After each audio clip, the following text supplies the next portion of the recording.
So I'm going to call the meeting to order.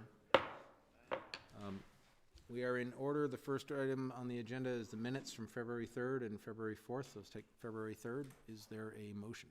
I move the approval of the minutes of February 3rd, 2025 with any necessary modifications. Is there a second? Second. Page 1. Hearing no modifications, all those in favor say aye.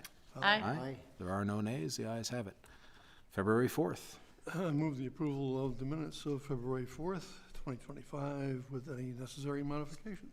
Is there a second? Second. Page 1.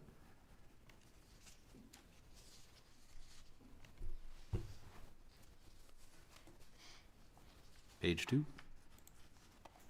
Under the clean heat standard, it's sort of in the middle of the paragraph. Gene, your mic is on. Oh, thanks. About in the middle there, it says, ask for details about how much more expensive clean heat is, and Ms. Scott said it was estimated between 5 and 10. I remember her saying she didn't know. I didn't have time to go back and see what the She 5. She did give a estimate, but with the caveat that she didn't really know. Because I probably would have challenged that number, but okay. If that's what your memory, I'll leave it that way. Yeah. And also on number 6, like the third sentence, the third line, it says up to $2,000 proposed to keep an individual household. I think it says an emergency allocate. It should be an emergency allocation of 2,000. If we could just add an emergency allocation of 2,000 as proposed. Page 3. I think under the Housing Trust Fund policy, my comment was maybe just being polite, I don't know. Or I guess it is accurate, due to their own choices. So no Right. change? So no change? I guess their own choices is a good way of putting it. Okay. All right. So page 3.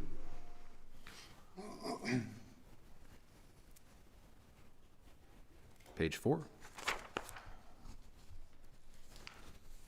Subject to the proposed modification, all those in favor say aye. Aye. There are no nays. The ayes have it. Next on the agenda, public comment. This would be a time for anybody in the audience or anybody watching or participating online to make a comment on whatever they wish, whether it's on the agenda or not. If it is on the agenda, you may want to wait, but you don't have to. So I'd like to make a comment. please come up. Have a seat. My name is John Hemmelgarn. I'm a 20-plus year resident of Williston, and I think I'll be addressing you momentarily on another subject, but I think it's serendipitous that I would just like to publicly express my appreciation for your decades, Member McKay, and my deep, deep gratitude for all the things you've done for the town of Williston. Thank you very much. Thank you.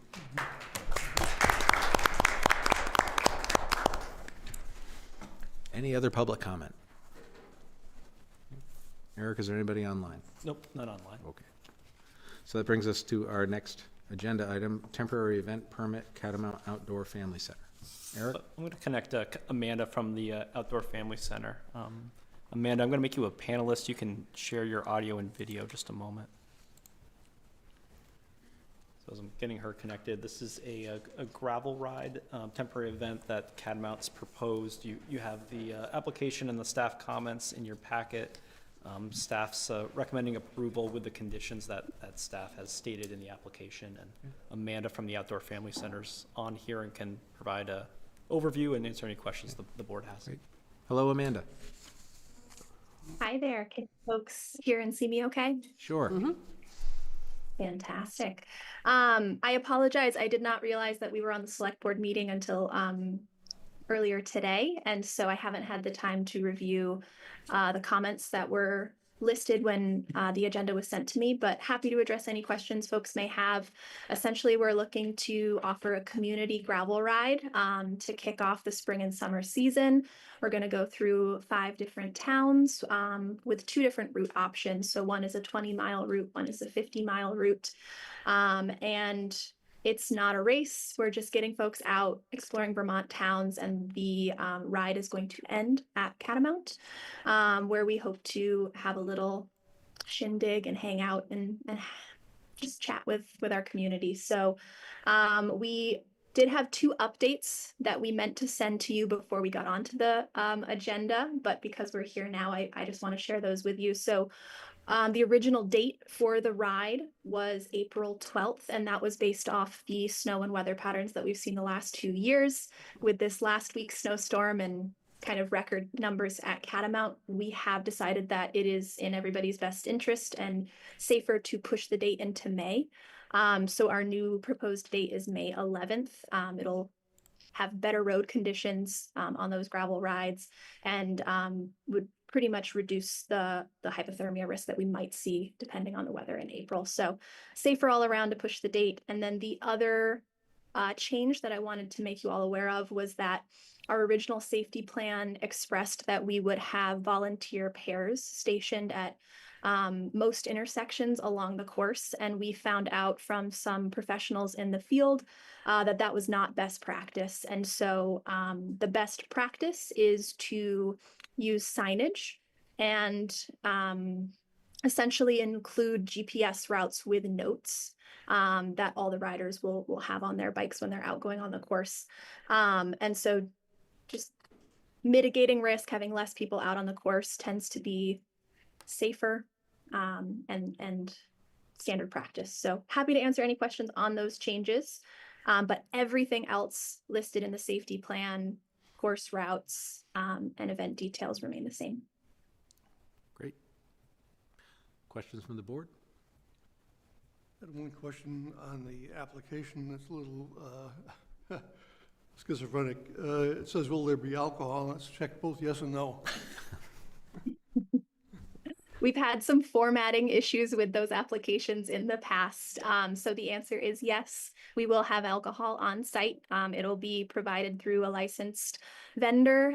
They'll be fenced in on the property, and that registration fee will include kind of that beverage and snack meal when they get back. And then obviously 21 plus for that. The select board will see that catering permit before the event. Other questions from the board? Eric, was the town okay with the date change? I assume, make sure there's, I don't know if part of our process is to see if anything else is going on or whatever. Yeah, I don't anticipate an issue. I can just double check that tomorrow with staff. I see it's a Sunday, May 11th. I just pulled it up here.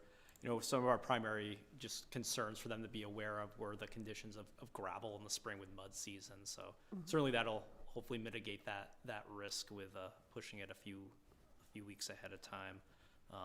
I'm not thinking of anything off the top of my head, but I can double check with staff tomorrow and just let them know. It's not like Easter. No, I know that is. That's in April. That's in April. It's April this year.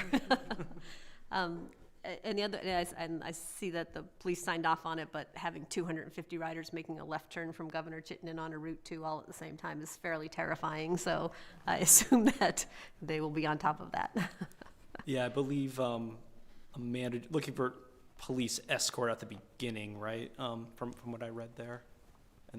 Yeah, so the intent is to have a mass start. So we have it capped at 250. We don't anticipate to fill all registrations in the first year, but that is our limit.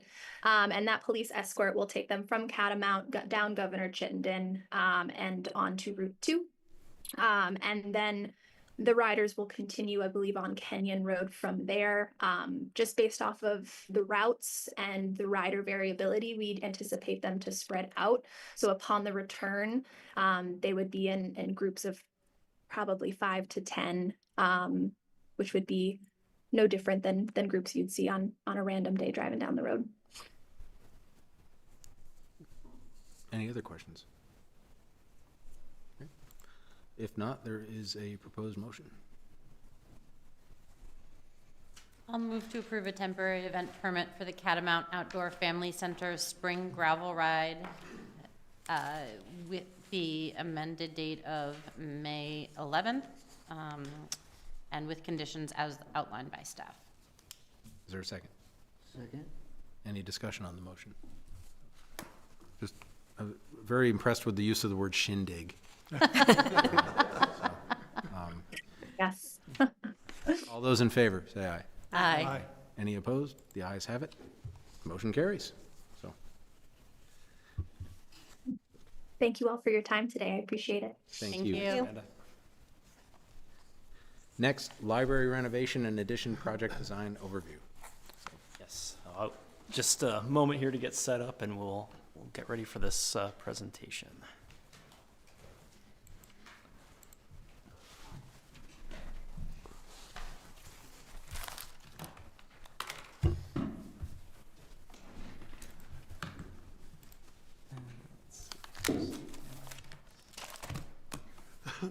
And I'm going to connect one of our trustees, Carla, who's joining us remotely tonight, who chaired both the schematic design committee and before that the feasibility analysis committee.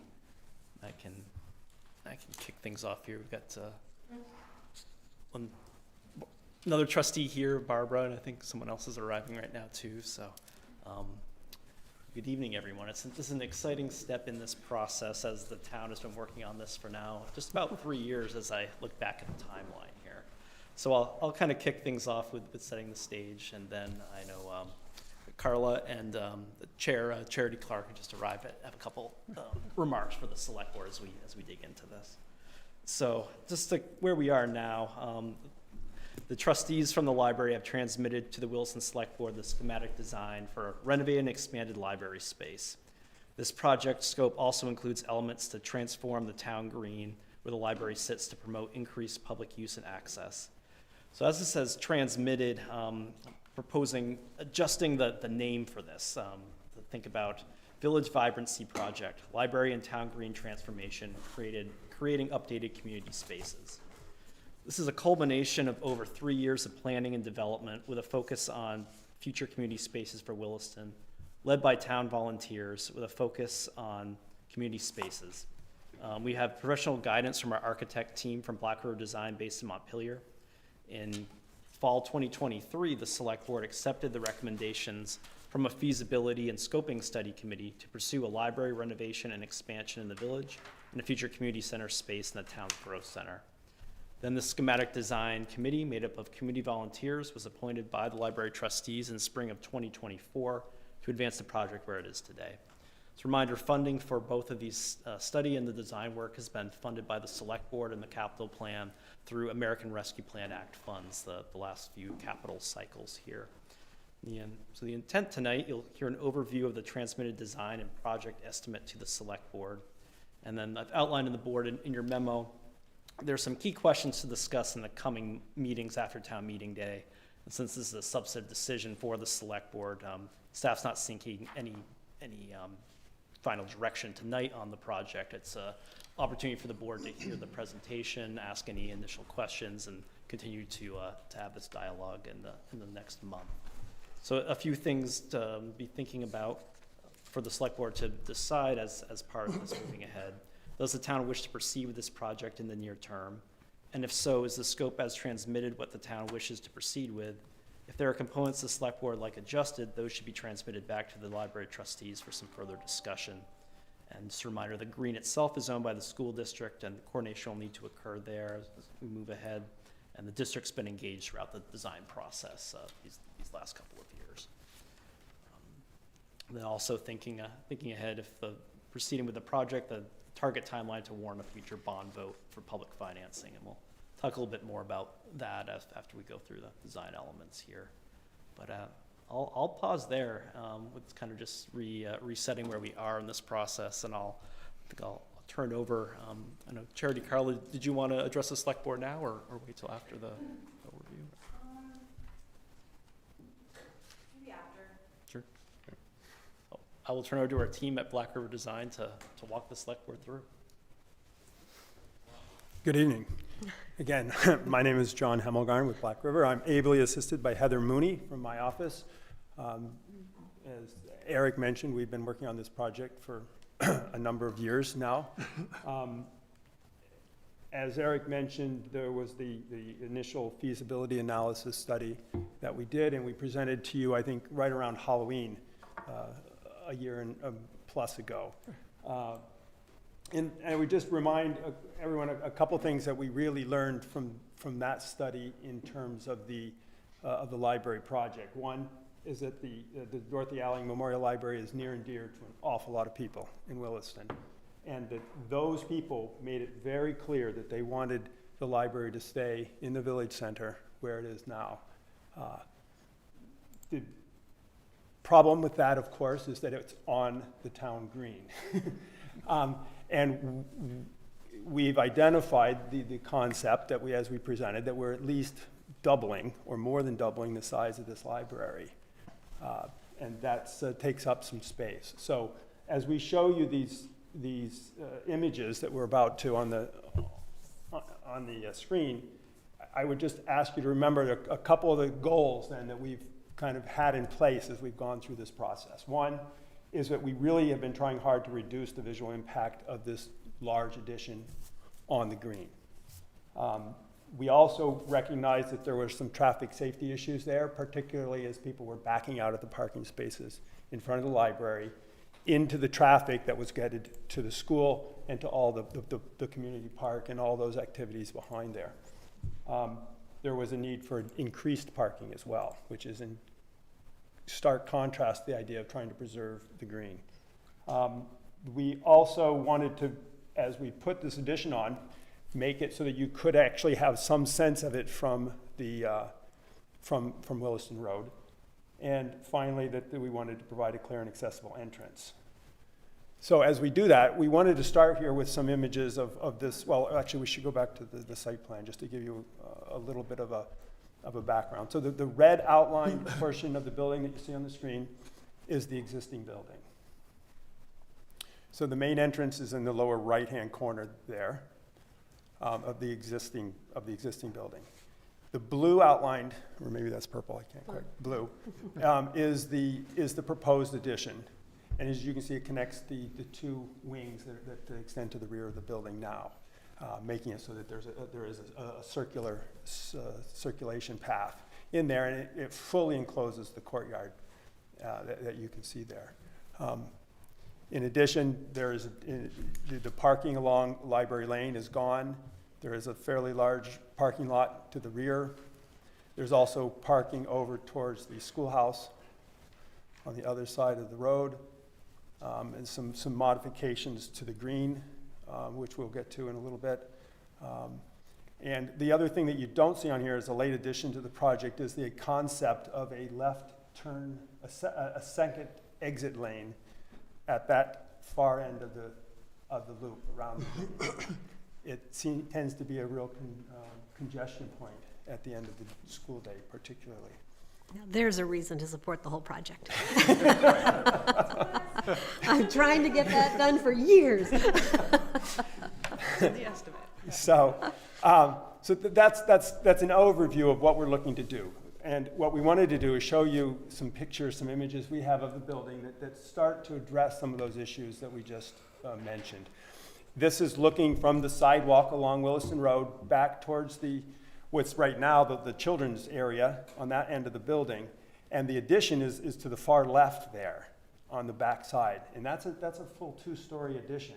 Yet because the hill goes down, and we've tried to keep the ridge. Oh, I see, that was the existing building? No, okay, here we go. Oh, we've just moved a little further into the green. Yeah. I'm sorry. And now you can see the addition on the back a little more as you get onto the green. And then this is more of a straight on from the lawn.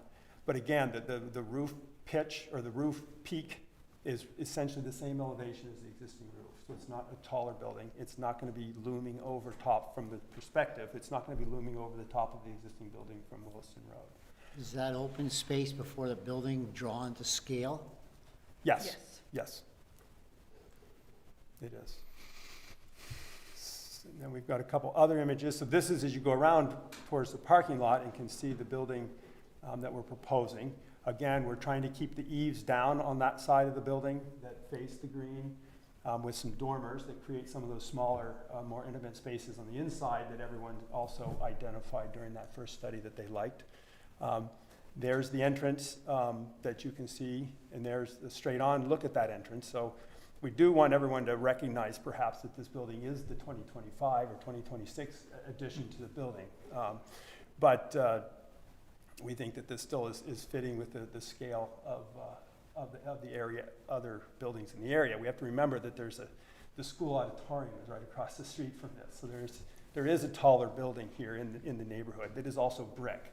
And to that end, you can see on the left where we have the two-story building that we are currently proposing that portion of the building to be brick to reduce the scale of the addition to make it look like more of a mixture of multiple buildings here and keep the scale down, because this is getting to be quite a large building. And then finally, as you get back out to Williston Road, looking back towards the entrance to the school and whatnot, that brick portion of the building does extend out, and there's signage on that'll say Dorothy Allen Memorial Library to let people know that that's where the new addition is, and that's where you're going to want to go to enter the building. So that's the building right there. We also can show you the floor plans. What I really, rather than give you a tour of the whole building, I wanted to just say what a wonderful committee we've had to work with here. Bonnie and Jane and their group has been absolutely fantastic in terms of getting us clear information, clear direction on what the library needs, how it needs to function. And I think that both the staff, the committee, and the trustees would all agree that this is a plan that really meets all those needs, not only now, but into the future of this institution in Williston.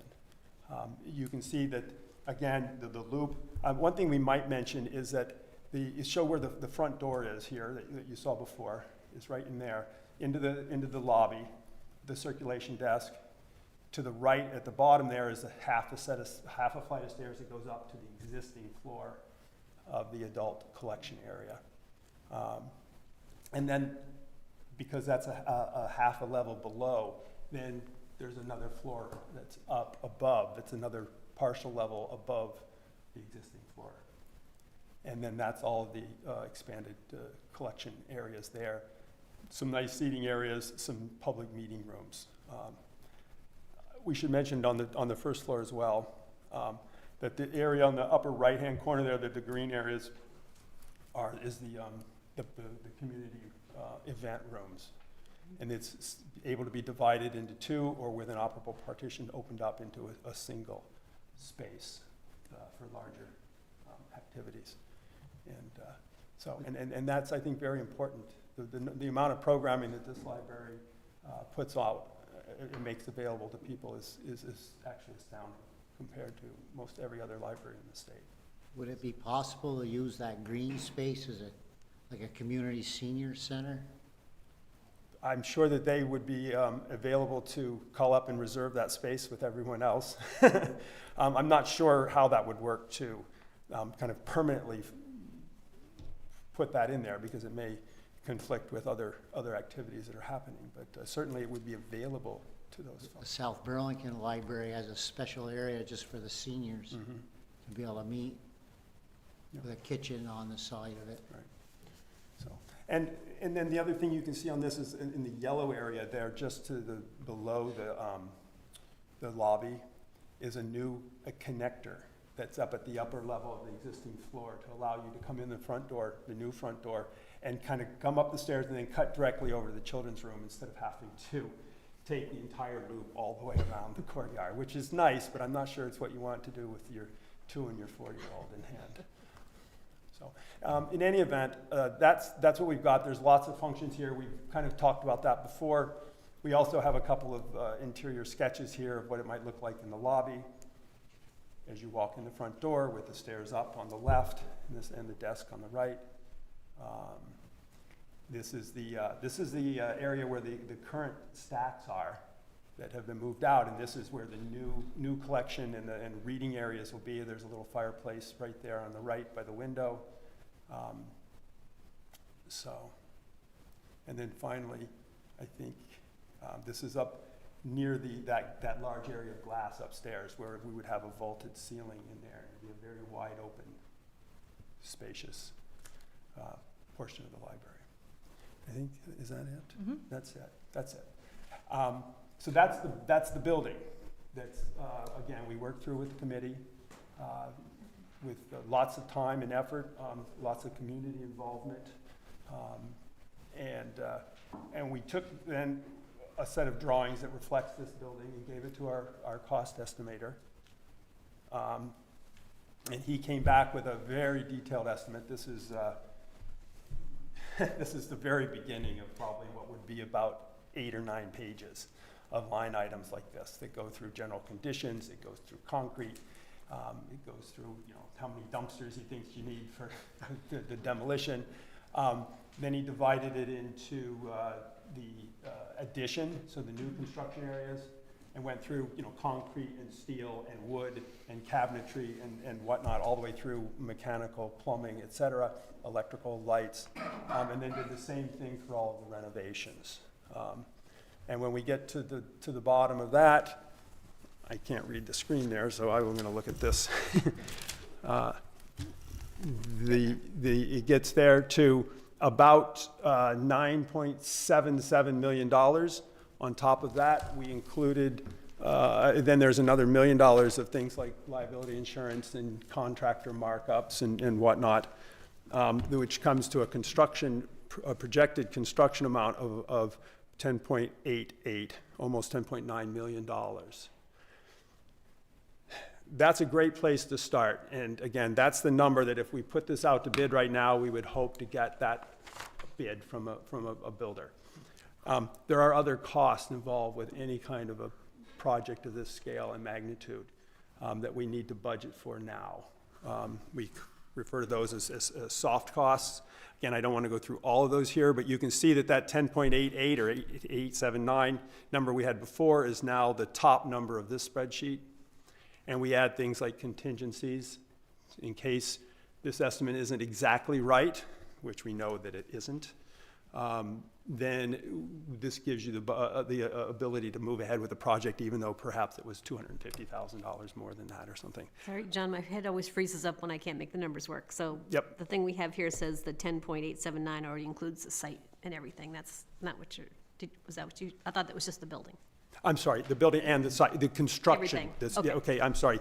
That was that very first large section of the estimate was all the site work. Okay.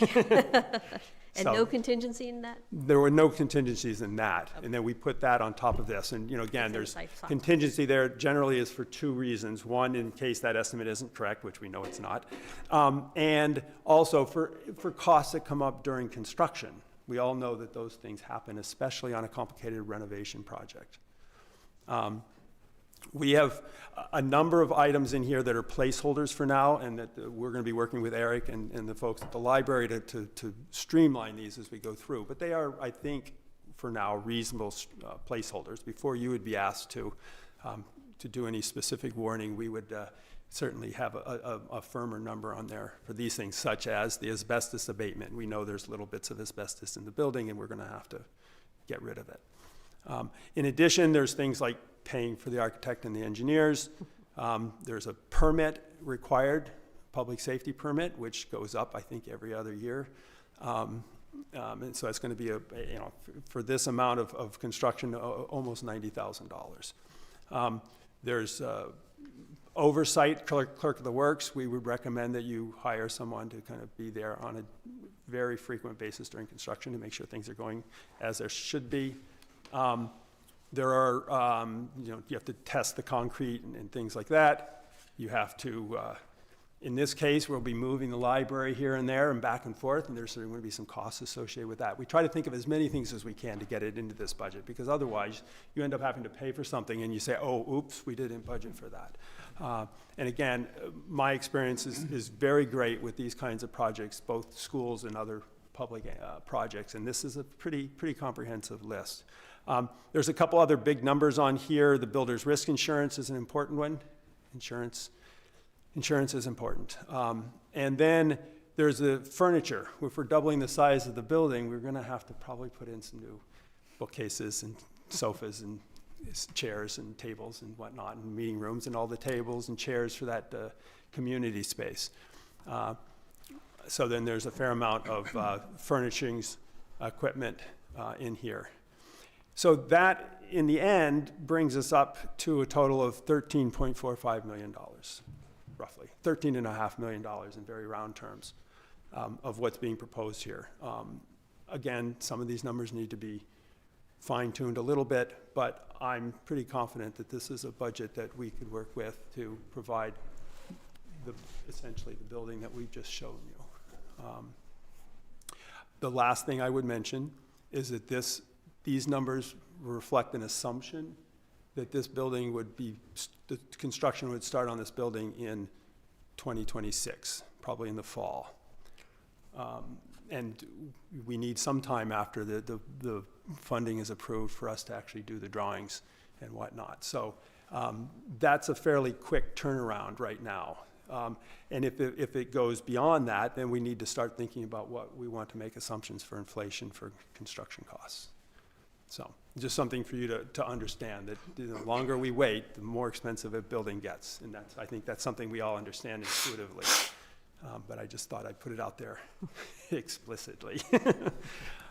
Anyway, so that, I think, for now ends my presentation of kind of what the scope of this building is, what we're trying to accomplish. I'm sorry. We do want to talk about the green.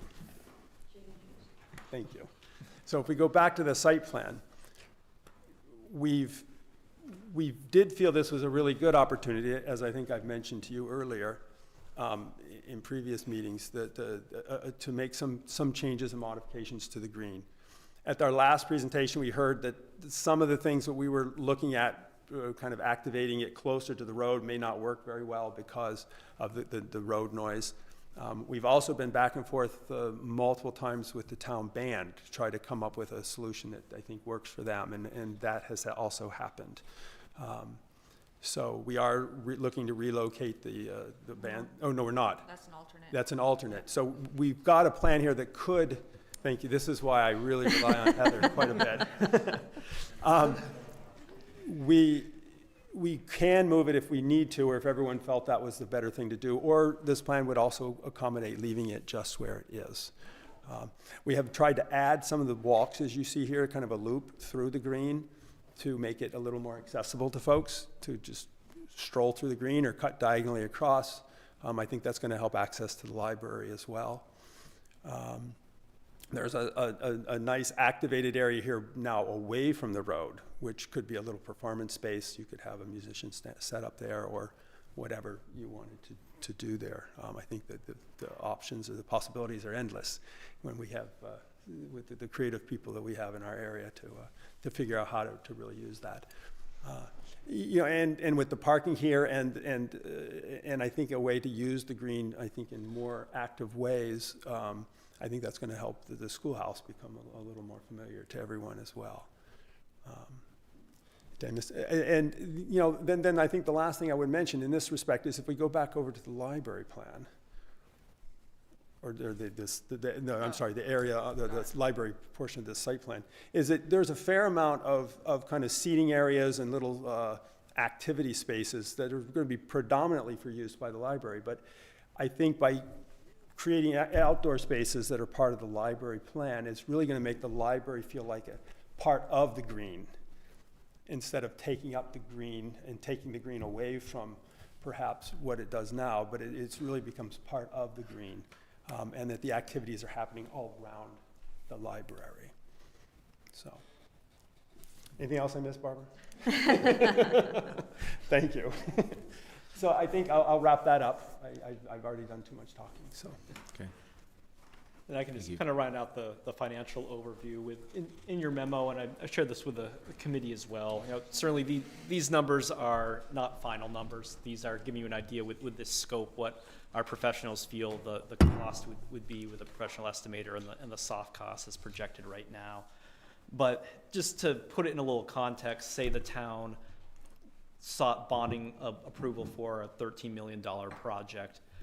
Just this is illustration only, just to preface that. This is not a final number or anything, but just to give some context to it.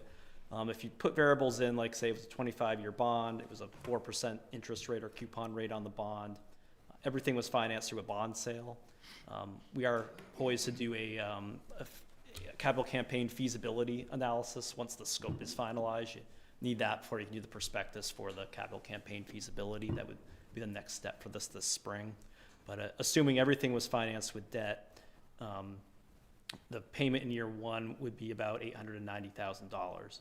But from that number, remove the $300,000 that we're replacing with the old debt that's maturing with the new debt. And as the board discussed during the budget, we want to retain that fund that we're paying into right now as part of the general fund to roll it into a new debt.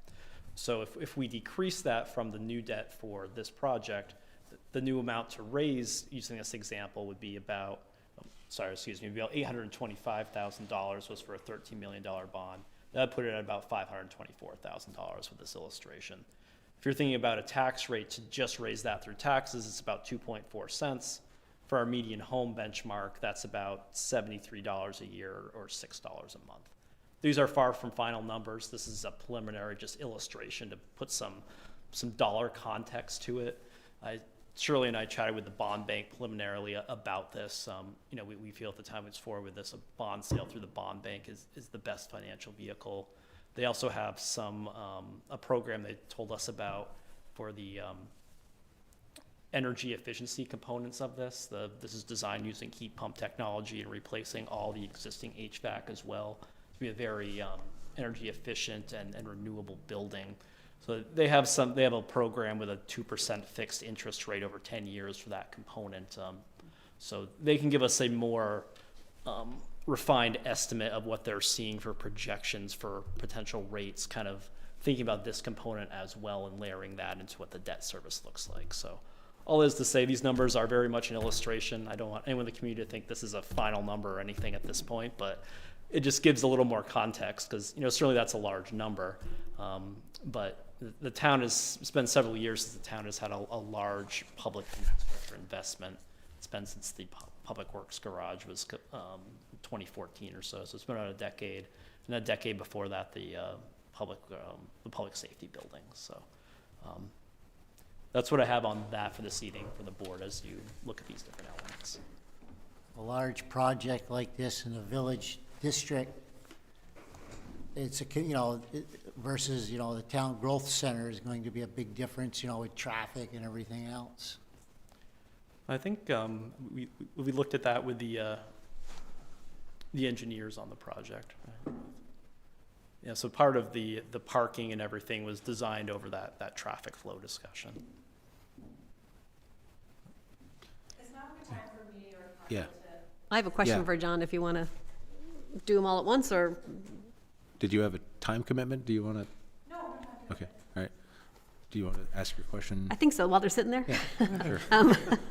So, didn't this used to be an $8 million project?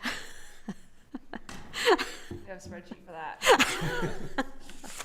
I mean, I know we added the green, that's probably at least $1 million, $1.5 million or something. Right, well, it was, and your previous question was a very pertinent one about the site work, because at that point, we were really looking at kind of comparing different options of building construction options. Do we do a new library? Do we build an existing, renovate this? Do we combine it with the community center, et cetera, et cetera? So it really didn't include much in the way of site costs. So in addition to all the other costs, we've also added, I'm sorry. Where are our site costs here? Down there, okay. So you can see there on lines 20 and 21, there's about $1.5 million worth of site costs that are associated with the library itself to kind of do that library, and then an additional $830,000 to improve the green outside of the limits of construction for the library. So that was one very large component. The other one is really right there on line 17, B, column B, the area. You can see up above that the library addition initially was projected to be about 9,000 square feet, and now it's about 11,500.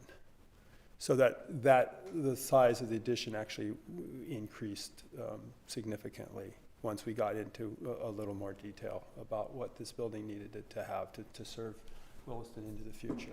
So I think that those are the two big items. There's one that before we were really trying to compare different building configurations outside of what it would cost to do the site work. And secondly, the building got bigger. So yes, you're right, it was a smaller number previously. But any of those options would have gotten bigger as the building got bigger as we went through that process. So, yeah, Heather was just highlighting there. You can see that in the beginning, we would talked about a $500 That I could.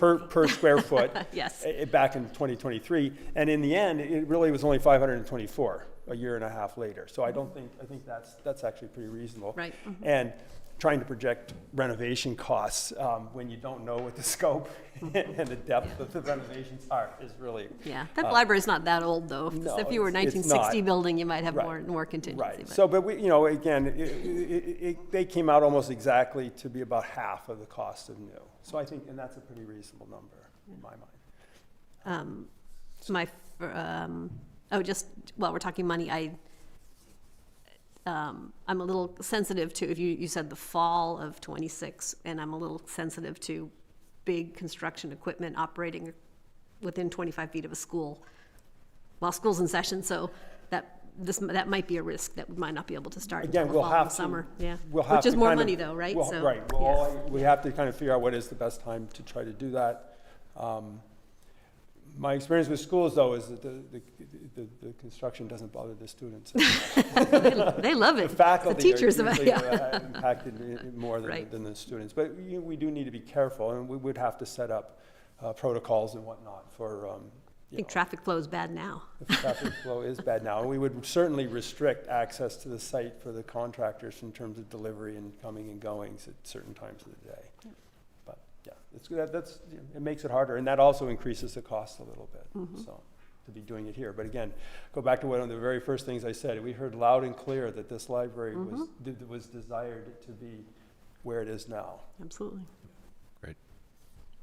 And a lot of the increased square footage had to do with maintaining that large community space on the first floor of the addition of the library, and those supporting spaces to have the spaces that the community requested be part of the library.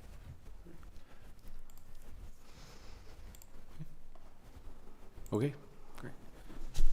So, Julie, come up. Can I just throw one thing in? And remember, Jane and Bonnie measured every piece of furniture in the present library. I'm sorry, for the purpose of the folks on Zoom, you'll have to. Yeah. I was just gonna say, Bonnie and Jane measured all the furniture in the current library, and everything that can be reused is going to be reused. I mean, we're really trying to do this as efficiently as we possibly can. Sure. So there's money in there for new furnishings, but we're not tossing out the old stuff. Okay. But did you want to stay up and make a more of a presentation? Or? Well, sorry. Carla is, Carla's online, but I can't see her, but she's there somewhere. Yeah. Well, I'll begin by saying I'm Charity Clark. I'm the chair of the Board of Trustees because I came late once during the pandemic, true story, and now I'm the chair. But we have a very committed board. We are elected, as you know, and have been working for years. Carla, who's online, was the person who oversaw the scoping study and did the work and was working as closely with the architects. But Barbara, of course, was here for, this will be her third addition to the library. She's been a volunteer and board member for over 30 years of the library board. So we have a lot of experience, and we all do deeply love the library. And yes, we swap books and make recommendations at the beginning of every meeting. Things I wanted to emphasize, you just got a great overview, but things I wanted to emphasize. The first is that the process was extremely, I would say, informed by the survey that we got many pieces of feedback from. And so that's one thing I wanted to mention. It's completely grounded in that feedback that we got. And I also, layering onto what Barbara just said, the staff has been doing so much with so little for so long that they were incredibly resourceful and thoughtful about the feedback that they provided in terms of what the library needed now, but also we don't want to have to build a half of an addition and then in 8 years we need more space. So being very thoughtful about being efficient with the commitment on this. So I would say that this outcome presented to us, we were really pleased to see that it really reflected what we had hoped it would. I mean, we'd seen it many times, it was a process, but that final version, I think we were just all looking at it like as if it was already built. Like, this is just what we would have wanted. This is just what we heard people say they wanted, including the staff of the library, about what the needs are and the space and the look that tries to reflect the nature of the village and the look of the village. I mean, I'm not kidding, Jean. When we talked about the lane to turn, I was like, this is going to sell this project to life. I said the exact same thing. So it was just very, very informed, iterative process, and so I'm truly so proud of all the work that everyone did, and I'm really excited about this possibility and really looking forward to hopefully the next step. So that's what I wanted to say, and I'm sure Carla would have more because she was more intimately involved with the process, especially in the beginning and chairing that committee. Is she on? Yeah, Carla, I see you connected. I can't see your camera, but can you hear us, Carla? Yes, I can. Can you hear me? Oh, there you are. We got you. Yeah, we see you and we hear you. Oh, you can see me and hear me? Yeah, there you are. I've been following all along. I just want to second everything that Charity said about the how thrilled we are with the finished project that was presented to you today, and also to just second the idea about what a collaborative project this was. We had people from the Historical Society on the committee. We had some trustees on the committee. We had some citizen representatives on the committee, and it was definitely a give and take between the architects and the committee. A few steps every meeting, moving forward with what was going on, very thoughtfully thinking about what was going on, and then going back and reevaluating and doing the next steps. I think also we were trying to be as mindful as possible of the other stakeholders. For instance, the town band, we had the school come and talk to us. And, there were traffic designers or traffic engineers, there were landscape designers to come in and bring their expertise, which is, due to all the connections that Black River Design has with the people that they work with. And they were all just a pleasure to work with. And I will agree with Charity that the fact that this whole library is going to add the community rooms that were asked for with the scoping study, but then also more rooms for more programs so that you can have more than one program at a time, small and large meeting rooms so people can do job interviews. They can, do school meetings. They can use those interview rooms for needs that they have, and a STEM room, a wiggle room, lots of different things that the town would need. I think also improving the town green makes this a really comprehensive project, and one that hopefully will, help sell it to the voters and to the people that will be using it. And and I agree with one of the things Charity appreciates, as I do, is lots of windows, light. We want to have lots of light and still be open and cozy and welcoming, in keeping with the spirit of the library that we have now. I think this new edition is just going to be that and bigger and better. And so I think when the presentation came to the trustees, it was kind of universally embraced by everyone, and hopefully the people that are seeing it now. The last thing I just want to say is to thank all the committee members, library staff for all of their hard work, and Black River Design team. I've never been on a project like this before. It was very interesting and it was a pleasure. And, I hope that we can continue working with you again. Thanks. Any questions or comments from the board? No? I have to say I was a lot more comfortable with $10 million than I am with 13. And I hopefully, because I love the library people do not come after me. I'm one of you. I love libraries. But we have a lot of other capital needs in the town, and I would hate to not see the community center because we paid for the library. They're competing needs, unfortunately, and the fire station and the emergency communications tower and the new ambulance, and there's a lot of stuff out there to see this number quite so much bigger than I had in my head. But I think that's why we're going to be looking at fundraising, right? I mean, I just look at the numbers, like a penny, 1.5 cents is a lot better than 3 cents. So hopefully we can put something together that would make the impact a little less on our bonding capacity. Yeah, and there might be opportunity. We applied for a Vermont Libraries grant last year for $1 million for the renovation components. It was a very competitive grant round, but I think there might be opportunity. Look to John and Bonnie if we try that again in the future, as well as we try to look at the capital stack to make this project happen, and the capital campaign feasibility study really answer those questions about, is it a viable pathway for the town to consider launching that as a component for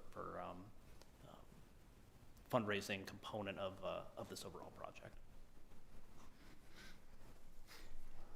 I so appreciate all the work that has gone into this by the various committees from the inception as an idea to this point. In Black River, I'm so very impressed.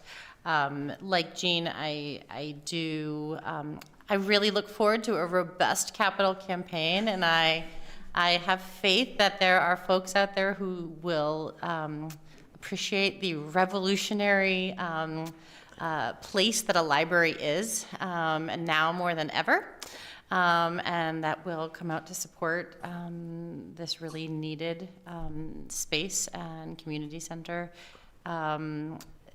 Is something that's on my mind too. I do appreciate those competing needs, but I do think that this is a community asset that is imperative, and that, so thank you all for all of this really hard work. This is amazing. I'm very impressed with it.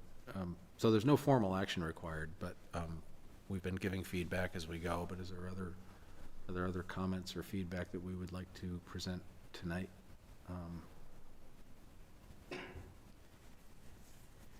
Well, you mentioned there was a couple, not decision, not that, we don't need no formal action, but there are some decisions that kind of you did want feedback on, right, at this point? You're kind of getting it all tonight and absorbing it. Yeah, So, okay. with chatting with Ted for the agenda, I think, ultimately need to kind of settle on what the scope is that we want to take to the capital campaign feasibility, because if the board want to have a conversation about the scope, including these added site work on the green or not, that's a number that's included in this number right now. So if the board should have consensus on what's the scope that it would like to put forward for this project, especially looking at the capital campaign component first.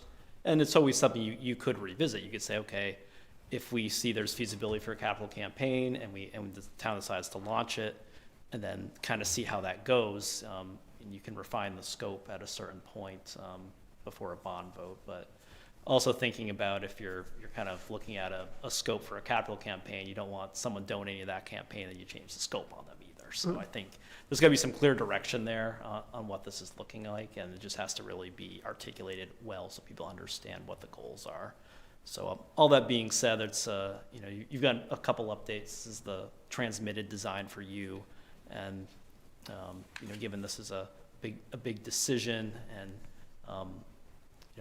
you'll have one new board member coming up too after town meeting day. So for that new board to be thinking about what that next step is, but staff would look for some direction, hopefully March, April. So if we're going to press ahead with that capital campaign feasibility study, that can get underway in April, and that I anticipate it could be delivered to the board in June or so, and then if we're going to press ahead with that, it would really likely look to start that over the summertime. And part of it's going to be understanding what the timeline the select board will be looking at too, understanding there are potential budget ramifications. There's international talk about tariffs and what that means to, how that affects budgets moving forward as well. All these different parts of the equation to be thinking about here. It also gives some time now that this design is out there. It's been, at public meetings the last couple of weeks with these committees, but I anticipate there'll be some local media coverage as well, and you as board members and library trustees might receive some additional feedback as well. So, just to, I have the floor here. I've been talking for a while, but just to reiterate the comments everyone else made, I thought this was a really well thought out and good process by everyone involved here. It really had good community participation in it. This wasn't, just a number of people. This was community feedback and residents on part of these committees. And, this is the part of these projects that's, the money part is always the hardest part. So that's what you have before you. Eric, is there, I was thinking that it was too bad that this wasn't in part of our impact fees, since this is clearly driven by the growth of our town, especially residences, right? Is there any Parks and Rec money that we could use for the green? I don't have to answer if you just want to think about it, but at the Allenbrook Park being sort of in redesign, would that be an opportunity? I'd have to look into it. Part of the impact fee is levied based on a project list when it has been assigned. But that being said, the impact fee for recreation is going to sunset this year and needs to be, recalibrated. And part of that is the Parks Master Plan. So there's potential, I think, moving forward to maybe look at a future impact fee that encompasses the green. We'd have to have the nexus to show that these improvements buy more development in town. Therefore, they're needed to have the impetus for an impact fee. But I can talk with planning director a little bit more about that and see if it's an option. So, I'm sorry. No, that was just, the only thing I was to add was I know that one of the things you mentioned was kind of a name change to reflect kind of the really kind of comprehensive nature of this project beyond just the library, and I wholeheartedly support that, and I think that that's really reflective of it being more than just a library. It really is, a space for the whole community between the green and the actual library space. So it might make sense for us to deliberate on this a little bit and take it under advisement and bring it back. This is a lot that we've been presented with, and it's a huge decision. So if there are no more comments or feedback for people, maybe we should start thinking about it. Yeah. We'll encourage our new member to meet with you all to get this. Yeah. The scope of this down too. Yeah, but I would say this has been a huge amount of work, and I'm very impressed with it, and I think it's great. There are other questions that have to be answered, but the value that this would bring to the town would be really wonderful. So thank you for everything you're doing. Yeah. So, Thank you very much. I'm thanking you on behalf of all the many, many, many people who have done this. There was Sure. a lot, so thank Yeah. you. So, All right. okay. Great. Thanks, Carla. Thank you. Yeah, thank you. Thank you.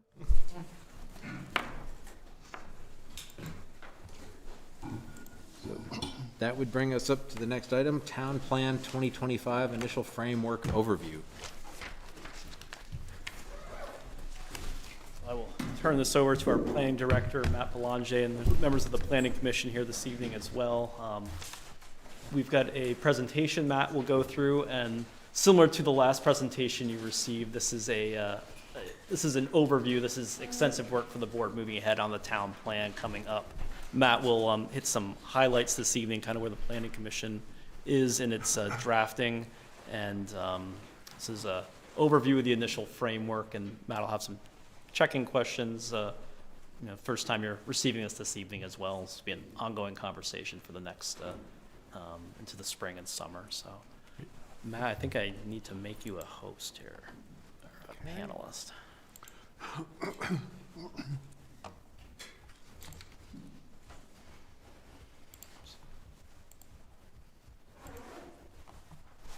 There we go. Great. All right. Thanks for having me here tonight, as well as bunch of members of our Planning Commission.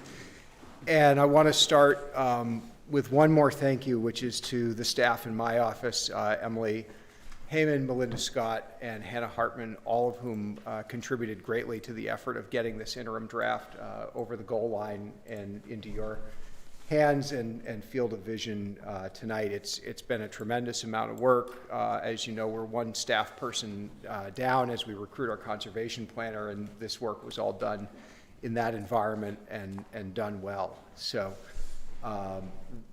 huge appreciation on my part. It's been a pleasure working with all of them on this. I want to start with, if I can get my presentation going, I'm just going to share the Williston2050.com website, make a plug for the members tonight and anybody who's taking a look at home to go to Williston2050.com, where you can view all of the draft documents that I'm going to be talking about tonight. And this is the online home of the 2025 town plan effort. We have a tab called Draft Town Plan. I'm navigating there right now. And everything that I prepared in the memo that the Select Board received tonight is linked to the documents on this page. So if you look at your memo online, all of the chapters I name link down here on the web page. And you always want to scroll all the way down, because you'll see the really nice looking maps at the bottom, which are much more fun, I think, to look at. So what is all of this? This is really two main things. One is there are 17 draft town plan chapters here, and amongst them they cover all of what we call the required elements, all of the things that Vermont law says town plans need to talk about in order to be considered a complete town plan and for a municipality to have what's called an approved planning process, which leads into our ability to do things like have zoning, access certain kinds of funds and grants, et cetera. So why are we doing a town plan? State law doesn't actually say we have to have a town plan, but it does say we have to have a town plan if we want to have zoning, and we have to have a town plan if we want to do an awful lot of other things, including capital planning and planning for infrastructure, pursuing funding sources, et cetera. So that's why we're doing this. Where we are at in the process is we've done all of our big public engagement effort a little over a year ago. We've worked for the last year with the members of the Planning Commission, Conservation Commission, Historic and Design Advisory Committee, and others to develop these draft chapters and then distill them down into these short form chapters you have tonight, which will form the backbone of the final plan document. So each one of the 17 chapters has the same framework. It starts with 3 things to know about that chapter topic, the 3 most important things to know. You can see chapter 1 up there on my screen share. It's Williston's people. What are 3 things to know about Williston's people? And then we state them. And then we have another 3 things underneath that. 3 things that public engagement told us about this topic. So pulling back into the Engagement Insights report, which is also readable on this website, saying, well, what did people say about this? Then we have a goal statement, and we take that bumper sticker motto, livable, resilient, equitable, and we say, when we look at this chapter, when we look at Williston's people as we talk about them in this chapter, which if you read it, you'll see it's about things like population and demographics and things like that. If we address the matters in this chapter in a way that is going to make Williston a more livable, resilient, and equitable place going forward, what's that look like when we're talking about Williston's people? What's it look like when we're talking about our transportation system? What's it look like when we talk about how we plan for land use in town, et cetera? So you'll always see a goal statement framed around livable, resilient, and equitable. Underneath that, you'll see the real sort of meat of the plan, the to-do list, starting with objectives. Think of objectives as answering the question, what does it look like if we're accomplishing this? That's what an objective is. There's usually 3 or 4 of them in each chapter. And under that, strategies and actions. So a strategy is sort of a broad-based, we want to move in this direction, and the actions, that's the thing there's the most of in the plan. Those are the individual actions that the plan calls for, says go and do this. So that's in each one of those 17 chapters. Then we took the objectives, strategies, and actions from each of the 17 chapters and put them into a summary table. And so that's even shorter. It's only 82 pages long. But you can go in, you can look at this summary table. I'll just bring it up real quick. And this is going to be the basis of the PowerPoint I'm going to talk you through in a minute. And in addition to having the strategy and the action, we start talking about, well, where does the responsibility probably fall? Who's actually going to accomplish that? So it's not always the planning office. Sometimes the plan is going to call for something where the lead is going to come from the manager's office or the Department of Public Works or the Recreation Department, et cetera. Then we talk about, in this summary table, something we don't do in the chapters, rough time frame and cost. And I mean really rough. Time frame says short, medium, and long. Short being, this is something that might happen in the first 3 or 4 years of this plan cycle, which is 8 years long. Medium might be more towards the end. And long might mean this is something that might not happen until after the 8 years of this plan cycle are over. It might be looking beyond the horizon of the plan. Same thing with cost. You won't see any numbers or commas or decimal points here. You'll see somewhere between $1 and $5 signs, like picking a restaurant out. It's not going to cost us much at all to do this. Oh, hey, this is like a major infrastructure effort. This is building a community center. This is going to cost a lot. But it's a way to start thinking about and hopefully prioritizing these actions as we work into the next version of the plan. So we want to take these short form chapters and this short form implementation table. It's a great framework for us to take feedback on. I'm going to talk you through some actions tonight where I think there's some careful consideration warranted before they come before you in a more formal process in the spring and summer as part of a more fully written out town plan. This is a great time to look at that to-do list, though, as it's coming together and say, are we comfortable signing ourselves up for this to-do list? Are there things missing from this to-do list? Are there things this to-do list says that the town ought to do that we think ought to be said a different way? So I just went through talking with our planning commission about this very same thing. Really over the next 6 to 8 weeks, that's going to be the best time for everybody, whether you're on a board or a member of the community or a member of the staff, to start looking through this and helping us tune it up, because we want to get the to-do list really well refined. And then we want to start plugging in the pretty pictures and the charts and graphs and the factoids and the nice document formatting and all of those other things that are going to make the final adoption version of the town plan something that we're going to be happy to pull off the shelf and use for the next 8 years. So that's the framework. That's where we are. That's what I've given you, not with the expectation that you would read through all of it ahead of tonight, but that you could start looking at it over the next several weeks and feeding back commentary to us, to the Planning Commission. I've asked them to do the same thing. And then I'm going to use a little bit of our time tonight to go through, they're sort of my top 17. I went through the 17 chapters. I picked an action item that might maybe felt a little sticky or challenging or interesting or different from what we've done before. I want to just sort of go through those and then provide an opportunity for a little bit of question and answer dialogue between the Select Board and the Planning Commission members who are here tonight. So if that's okay with everybody, I'll launch into the PowerPoint. I need you to back up just a little. It's my first time through this. So this, do you have any idea how many actions there are here? Because there's 82 pages of them and there's several on every page. 200? Yeah, a couple hundred. So now, so what do you do with this? So traditionally, and I would say coming out of the 2016 plan, maybe 2/3 to 75% of these actions would say this is something that the planning department needs to advance. So they would be actions that would often be about amending the zoning bylaw one way or another, and there are a lot of those in here. We would take those and it begins to form our long-range work plan. So we go back to the Planning Commission and we say, okay, here's what the town plan told us to try to get done for the next 8 years.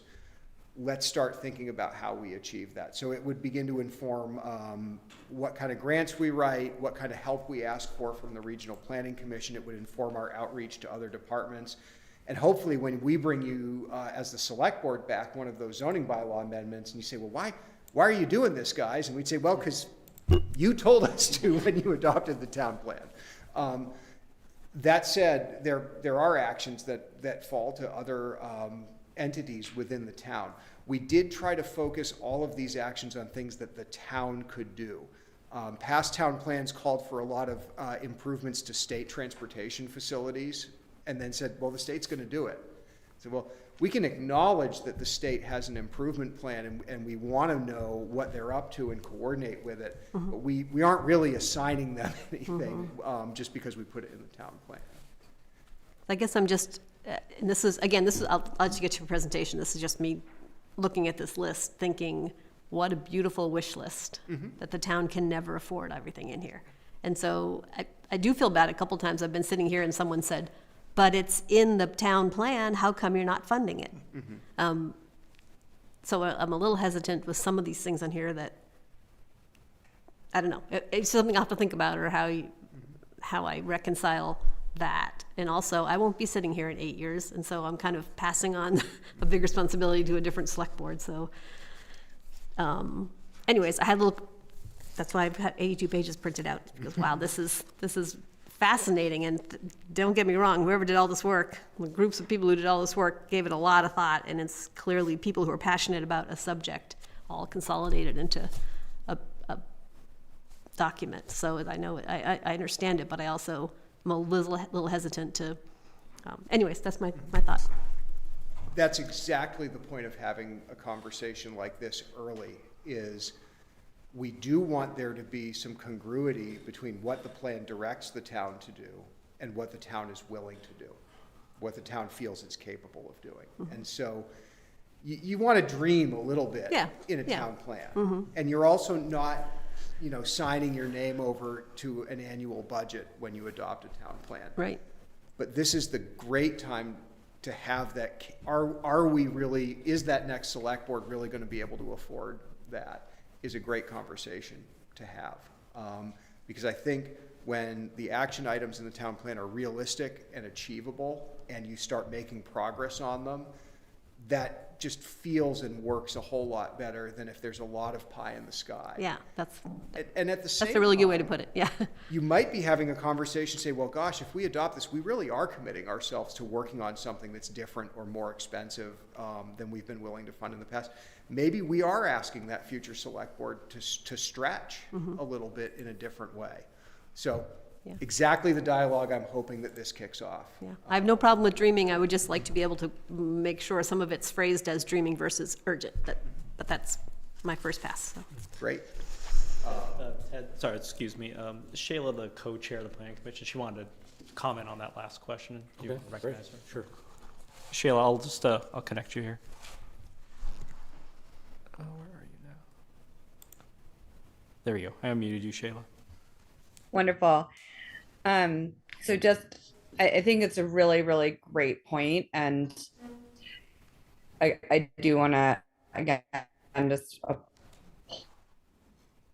try to boil it down. There's been an incredible amount of work done to gather the input from the people of Williston to put together what's in front of you today. But I think what you're pointing to is a question of prioritization, and that is something that the Planning Commission is very acutely aware of, that there needs to be a way to prioritize this in concert with you all, from what we know and what we've heard, in order to provide something that you could hold on to that's much more concise and specific around what are the top priorities. And we have to figure out how exactly to do that. But I think that in looking at this, it's really important to not limit ourselves and to honor what the people of Williston have told us, and to also try to get down to something that again, you all adopt and agree on is sort of the greatest hits and the things that are most important that we achieve in the next 8 years, so that there is something that feels doable. And thank you. Thanks, Thank you. Shayla. Great. So with that, I'll give you sort of the greatest hits.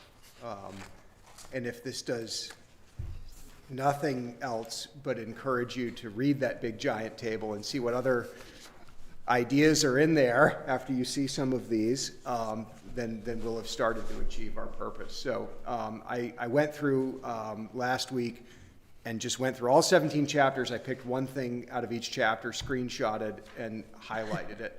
And just remember that all of these are linked both in your memo for tonight as well as on williston2050.com. So in the Williston's People chapter, chapter 1, we talked about eliminating barriers to participation by the public. And we particularly mentioned things like providing meeting attendees sometimes with stipends for transportation and childcare. This is something we tried to achieve during the Williston 2050 process. It was really difficult. It hadn't been done a whole lot before. It proved to be more expensive and difficult than we realized, and it is one of those things that makes participation better when you can say to somebody, you know, if you need money for a babysitter, we can actually provide that so you can come to this meeting. So that's an idea that's in the Williston's People chapter. Coming into chapter 2, thinking about having town policies for the use of public spaces and resources that really encourage community and cultural events in those spaces. Many of you have probably heard one piece of feedback or another about the relative difficulty of going through the temporary event permit process. And we know from the planning office, we often get people who ask about, can I do this on a town green? Can I string a banner over a road? Can I advertise my event? There's some acknowledgement in this chapter that, you know, those community events are often the things that make small towns like really terrific places to be. But then someone comes and says, hey, town who has administration and an insurance policy and, you know, things they're answerable to, can I do this thing on the town green? And you go, oh gosh, here's the difficulty of doing that. So acknowledging that making that easier is actually a really valuable community building strategy. Chapter 3 is about archaeological and cultural resources. So I highlighted Country Park at Abizamanahonic as much as anything because it's hard to say for me still. But, you know, things like establishing a new country park or developing interpretive signage for the town that could acknowledge the indigenous presence on the land here and make that more visible to people. Maybe not the most controversial thing to do, but a new program and something that would take some planning and some money and some effort to do. Getting into talking about infrastructure, this is chapter 4, which is actually the economy chapter, and acknowledging that individual treatment of stormwater on commercial sites is becoming a barrier to their development to their highest and best use. And do we start dipping our toe into helping collectivized stormwater treatment happen? This is something that's going on regionally. It's something that we've talked about and debated a lot in the framework of talking about the future of Taft Corners. It's a big, difficult thing that touches a bunch of regulatory regimes, and that's why I picked it. Another one here down in the very bottom, something you're going to hear a lot about in the next few months, applying for Act 250 Tier 1A status for Williston's Growth Center. Tier 1A is going to be a status available under the law that will exempt projects within that land area from Act 250 review entirely. And Williston's Growth Center area will be eligible to apply for that. It's part of the most recent suite of housing supportive bills to do that. And we're developing our comprehensive plan at the same time that the Regional Planning Commission is working on the Tier 1A, 1B, and Areas Plan for Growth map and regional plan. So we're going to be all working together towards aligning some goals around these new land use designations that have statewide impacts. So let me just question that one. Not that I'm against it. I think I'm totally for it. But if we let this go into the town plan and that's all I know about what you just told me, I'd feel a little exposed. So that's sort of one of my queasiness about approving 200 actions, is that I may not understand them all. Right. Especially the ones that are kind of technical like this, so.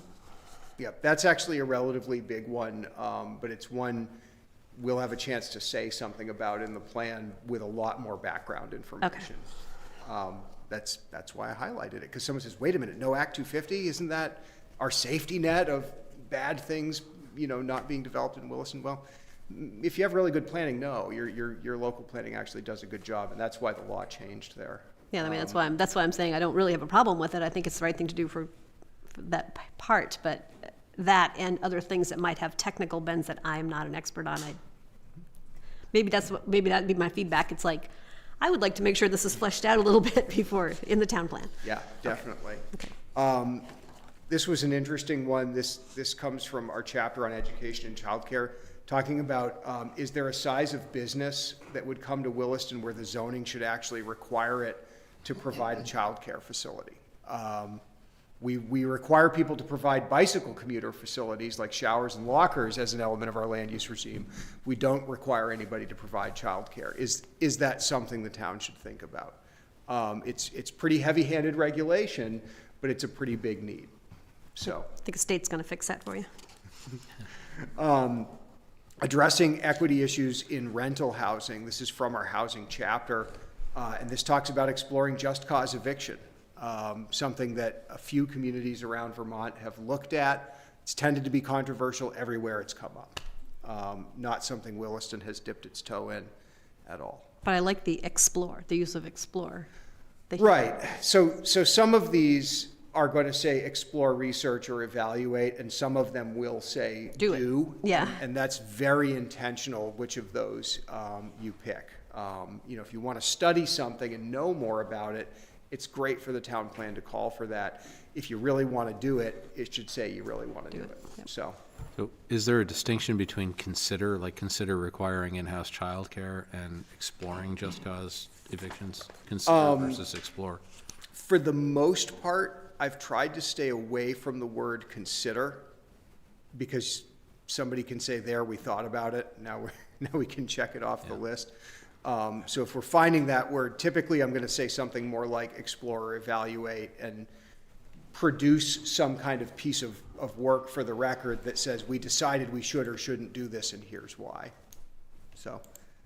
Since it's a search and replace kind of thing, it might actually help me or future readers to kind of know that there's a consistent use of a couple of those words. And some of these you might look at it and say, the feedback might be, well, what's the work product of this action? Is it a little white paper? Is it we hire someone to look into it?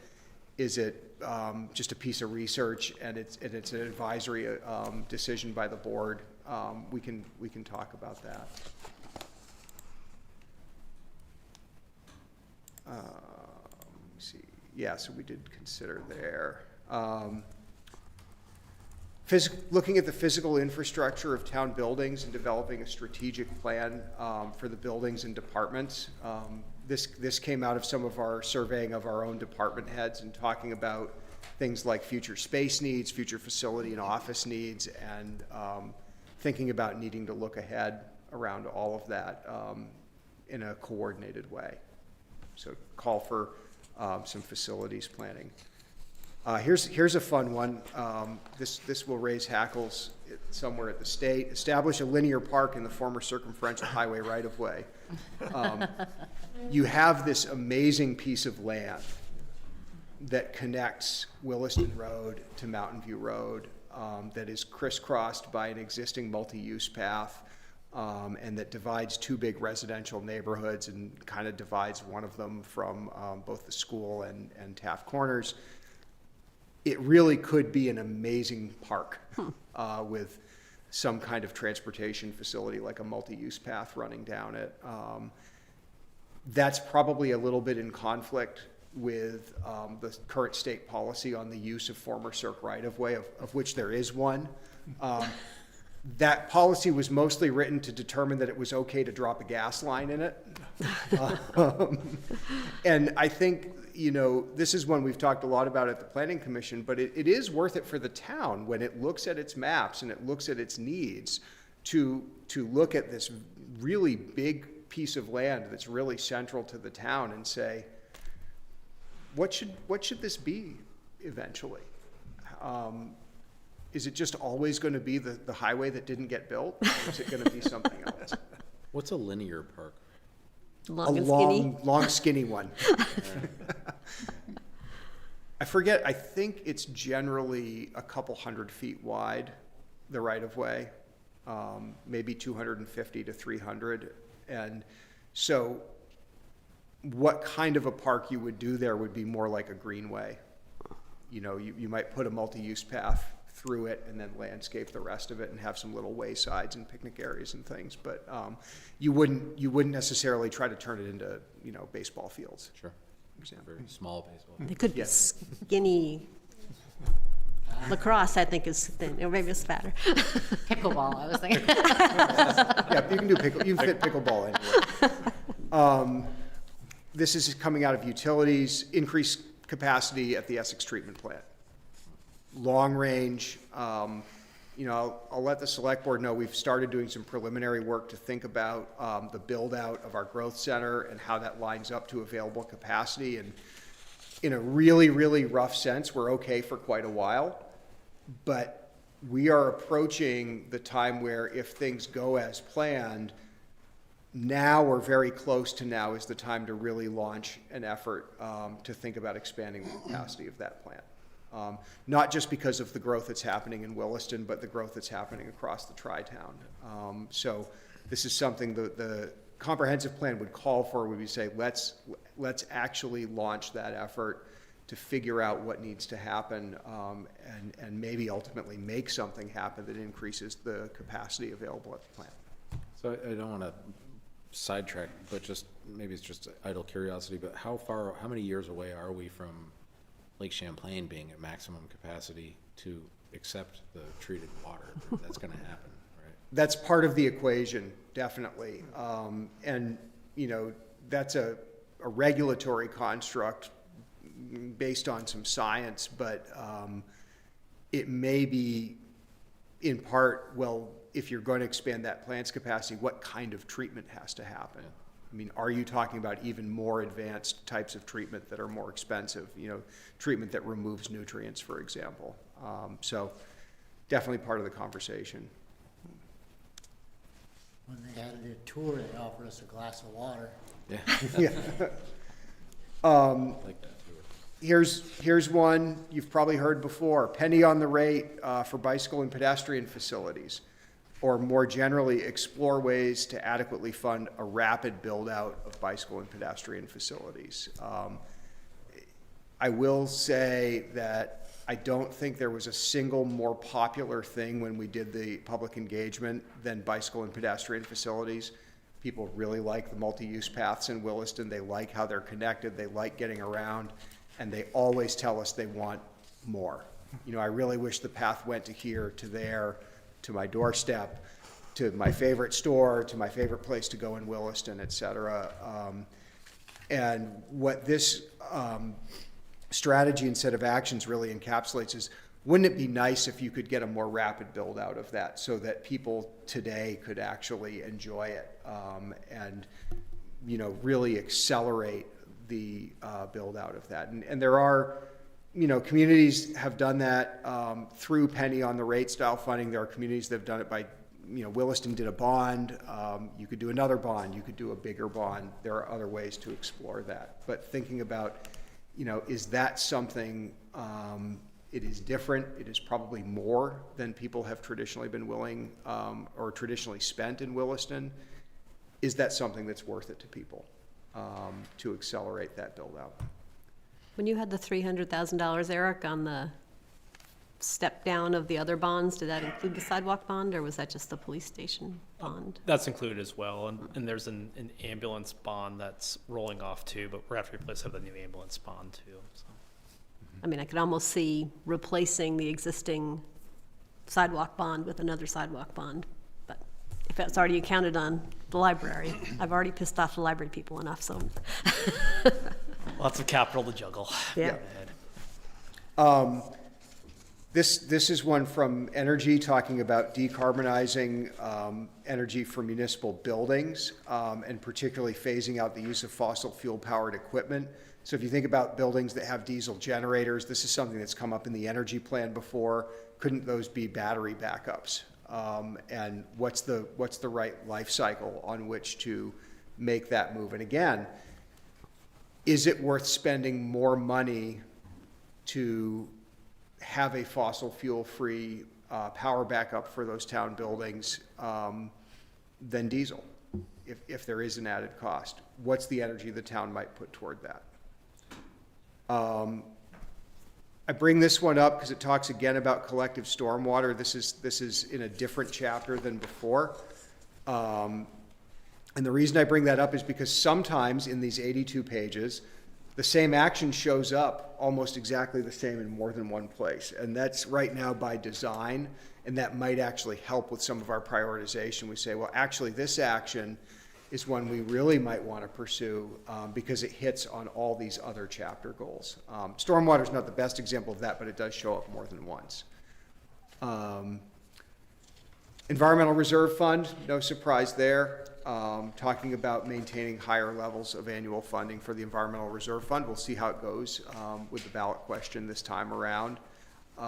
But generally, strategies and actions that talk about money are some of the more sticky ones, some of the more controversial ones. Talking about some of the ways we handle our vegetated landscapes in town. So you see this one that says stop mowing wetlands on town land, like the Town Hall Meadow. We do have some wet areas that get mowed.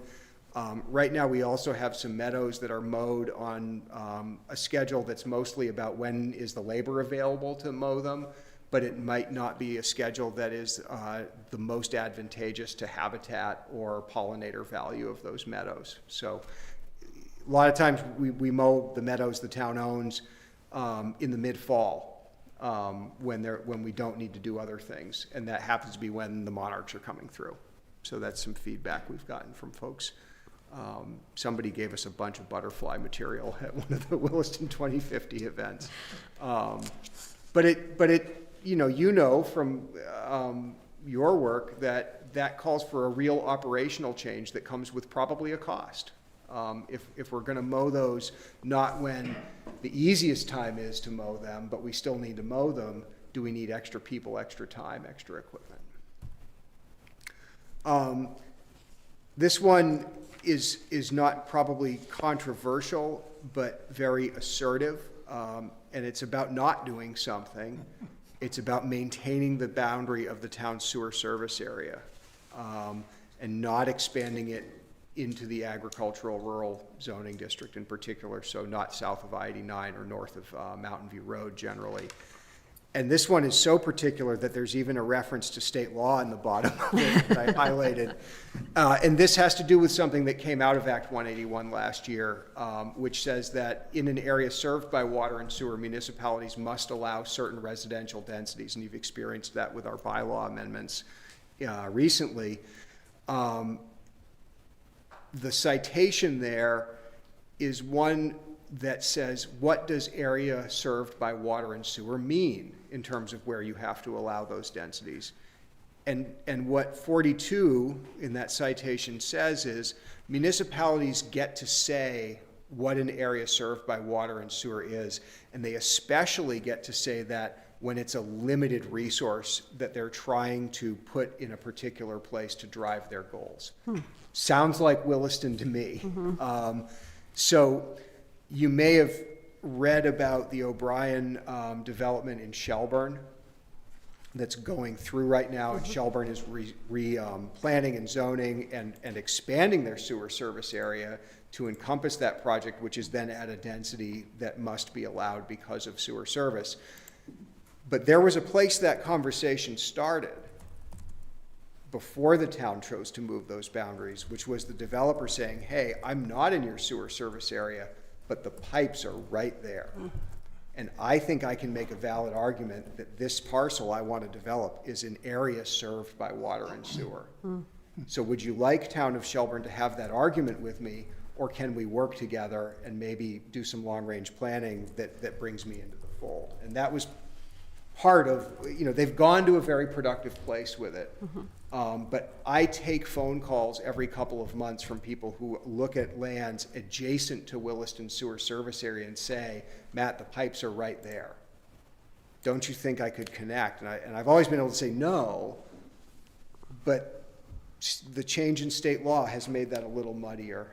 And therefore, this is one of those really sort of assertive statements that you might make that says, no, the boundary's the boundary. The boundary's the boundary because we don't actually have enough capacity to spend it everywhere in town, and also then has the effect of containing those density preemptions to the areas that you've planned for growth. So that's what that one's What about along Route 2 where there's homes connected? There's other homes that are not connected in the same area. We do have some areas, not everywhere inside of our sewer service area is equally able to be served by our system, because it's a system of both gravity lines and force mains and public lines and private lines.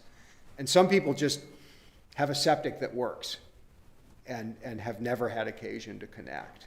What if somebody had a septic that works but wants to put a fourplex in on a single lot?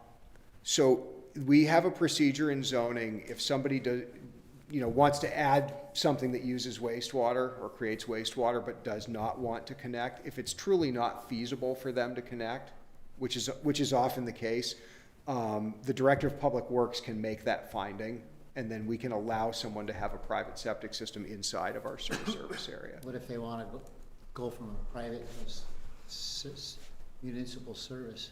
If somebody wants to connect to municipal service and they're in our sewer service area, they just need to follow our public works specifications and pay their fees to do that. Okay, thank you. Yep. Let's see. Are there people who would argue that this is limiting our good housing opportunities? There's tension in it. Yeah. And certainly something the Planning Commission has had some conversations about, which is, gosh, we have other land that more houses could go on, and we have housing issues. Or are we making that agricultural rural part of town exclusive? And there's some conversation in the text of the plan about, yeah, not everybody is going to be able to live in rural Williston. It's the most expensive part of Williston to live in, to develop a home in. But we do provide a lot of public land in rural Williston that people can go and be on and use. So that part of it is access, and then part of it is also by the numbers. Can we achieve our housing goals inside of this area that we've drawn this boundary around, and not, use the entire town? Yeah, I liked it when you sort of had that, or maybe it's the state law part you were saying, but we have this amount of sewer capacity, and there's land to develop that will use it all up within the grounds we have now. So it's not like we've run out of space and we still have capacity. That would be a different argument. And, there's the idea that you rewrite your plan every 8 years. If you come back in 8 years or in, 80 years and say, yeah, that area we planned for growth is truly built out, and we're experiencing pressure beyond its boundaries, and we've decided there's good reason to expand, you can always expand out into that reserve. I think I have 2 more. Greta, all this sewage stuff, and you're not talking at all. No, it's making me nervous. I'm internalizing it, don't worry. I'll be back for attachment A. Just a month. A month from tonight. Nice. This is another one talking about land use and talking about our permit review process. And one of the things we've talked about is studying whether design review really needs to go to a separate committee before it goes to the DRB. So, we have one of our committees we staff is the Historic and Design Advisory Committee. In their history, there actually used to be 2 committees. There used to be a Historic and a Design Advisory Committee, and it was found that we couldn't find enough people to put on both of them, or enough for each of them to do to meet with any frequency, so they were merged. And it still remains one of our committees where we cancel meetings due to lack of applications more frequently than others. And also we're going through, you're gonna be having, you know, a hearing eventually here about the village bylaw, where the development standards have become much more prescriptive and clear. And so you're still gonna run a lot of things through the DRB. Do you need 2 committees plus that more clear bylaw? And so this might be something we would put in the time frame of, well, let's see how that new bylaw is working before we talk about what our committee needs are. But getting rid of a committee would be a big deal. So that's why I highlighted it. At least it might feel that way. This is another one. Wait, Terry, do you want to weigh in while you got the opportunity here? Next time you're going to be in the audience and Ted may not recognize you. Last one was just talking about supporting the adaptive reuse of historic barns, something we do with the wedding barn provision and a few other provisions in our bylaw. But, you know, talking about broadening the list of allowed uses for a restored historic barn. Maybe there's some other things we should let people do with those. Some of them traditionally become mini storage. And some of them are used for storage already, and we just, you know, we either don't know about it or it's been that way since forever. Are there other commercial uses for barns, even when you're in that rural residential area, that are okay and might give somebody a reason to keep a historic barn standing? And then another fall off of that is to relax density provisions to allow historic barns to be used for something like farm worker housing. So maybe it doesn't meet that units per acre, you know, low density that we would normally want in the ag rural district, but the barn is there, and if you drive by it on the road, are you really going to know there's 4 apartments inside versus hay bales? So that's my whole show for the PowerPoint. I'm going to stop my share. I can drive with screen share back and forth to any others that folks want to talk about, but might open it up if there are questions that could be directed to any of our planning commission members, who are all going to be doing just like you, printing out and flipping through virtually or otherwise the big long to-do list and giving us some feedback as we tune that up for our next draft. Maybe we'll take up yoga. In the barn? So, go ahead. Next, can you repeat what the next steps are with all this after I read 82 pages? Yeah, so, you know, we'll be taking that feedback. We'll be revising. I mean, taking it like I'm going to send it to you, or are we going to have these meetings there? I think the best way, we're going to try to come up with a version of the document that people can virtually comment on. But I'll take emails. I'll take a printed copy with magic marker and sticky notes on it. Whatever way works best for folks to get us the comments back. We know there's more than we can just do in a live meeting. There's just not enough time to do it that way. So I've asked the Planning Commission, you know, whatever way works for you, and we'll work behind the scenes to get it all into the draft and do, you know, basically a track changes version of this that we can bring back you might not see us again until we're introducing a much more fully fledged document, but it will have those changes in it. So that over the next It would have the changes, or it may not. I mean, I could say, if I were to say, I don't like barns, you know, we shouldn't be talking about barns or something, you may not say, okay, well, Gene says barns come out. You probably might ignore that one, right? But right. So ultimately, the Planning Commission, Right. through their open meetings, will need to refine the draft that they decide to transmit back to you. Good, okay. And they would come to you, and I would come to you and say, here's the draft. Here's how some of those things are different. You'd have an opportunity to talk to the Planning Commission. Well, why didn't you change my thing? Or why did you change my thing, but not the way I said? Get that transmittal draft. Ultimately, the decision on what the adopted draft says is up to the select board. So you would hold your informational meetings, or maybe work session, and when you get that draft where you like it, call for a public hearing, and that's our road to adoption here toward the end of the summer.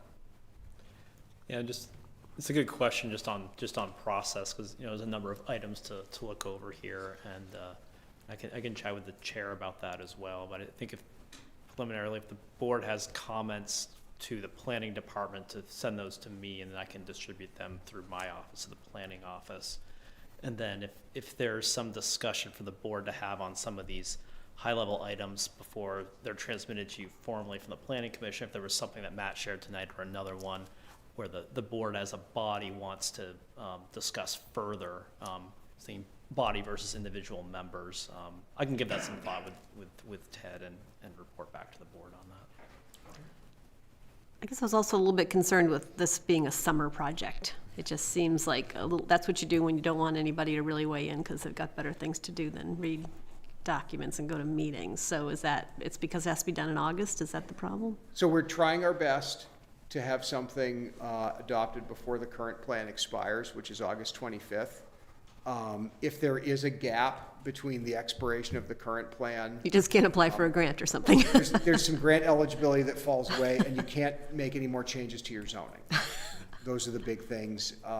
It's not the end of the world, but we're just aspiring to meet that deadline if we can. I also think there's a point where you want to have efficient and directed conversations about this stuff and get through it.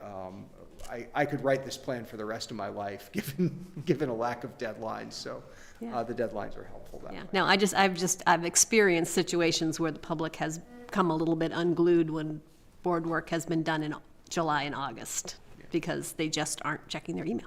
So it's just, In defense of them, though, I would say this process has been ongoing for so long, and public input at the, through this stage has been so extensive and exhaustive. So That's true. So this reflects what the public has said they wanted, so. Yeah, maybe if we're just a matter of communicating loudly in the spring that this will be happening over the summer, that might do it, Greta. Yeah. And we'll continue with our, our Planners Corner newsletter, distributing that and announcing the presence of these documents on Front Porch Forum and trying to drive people toward the website and get people to come talk to us as much as we can as well, throughout. So.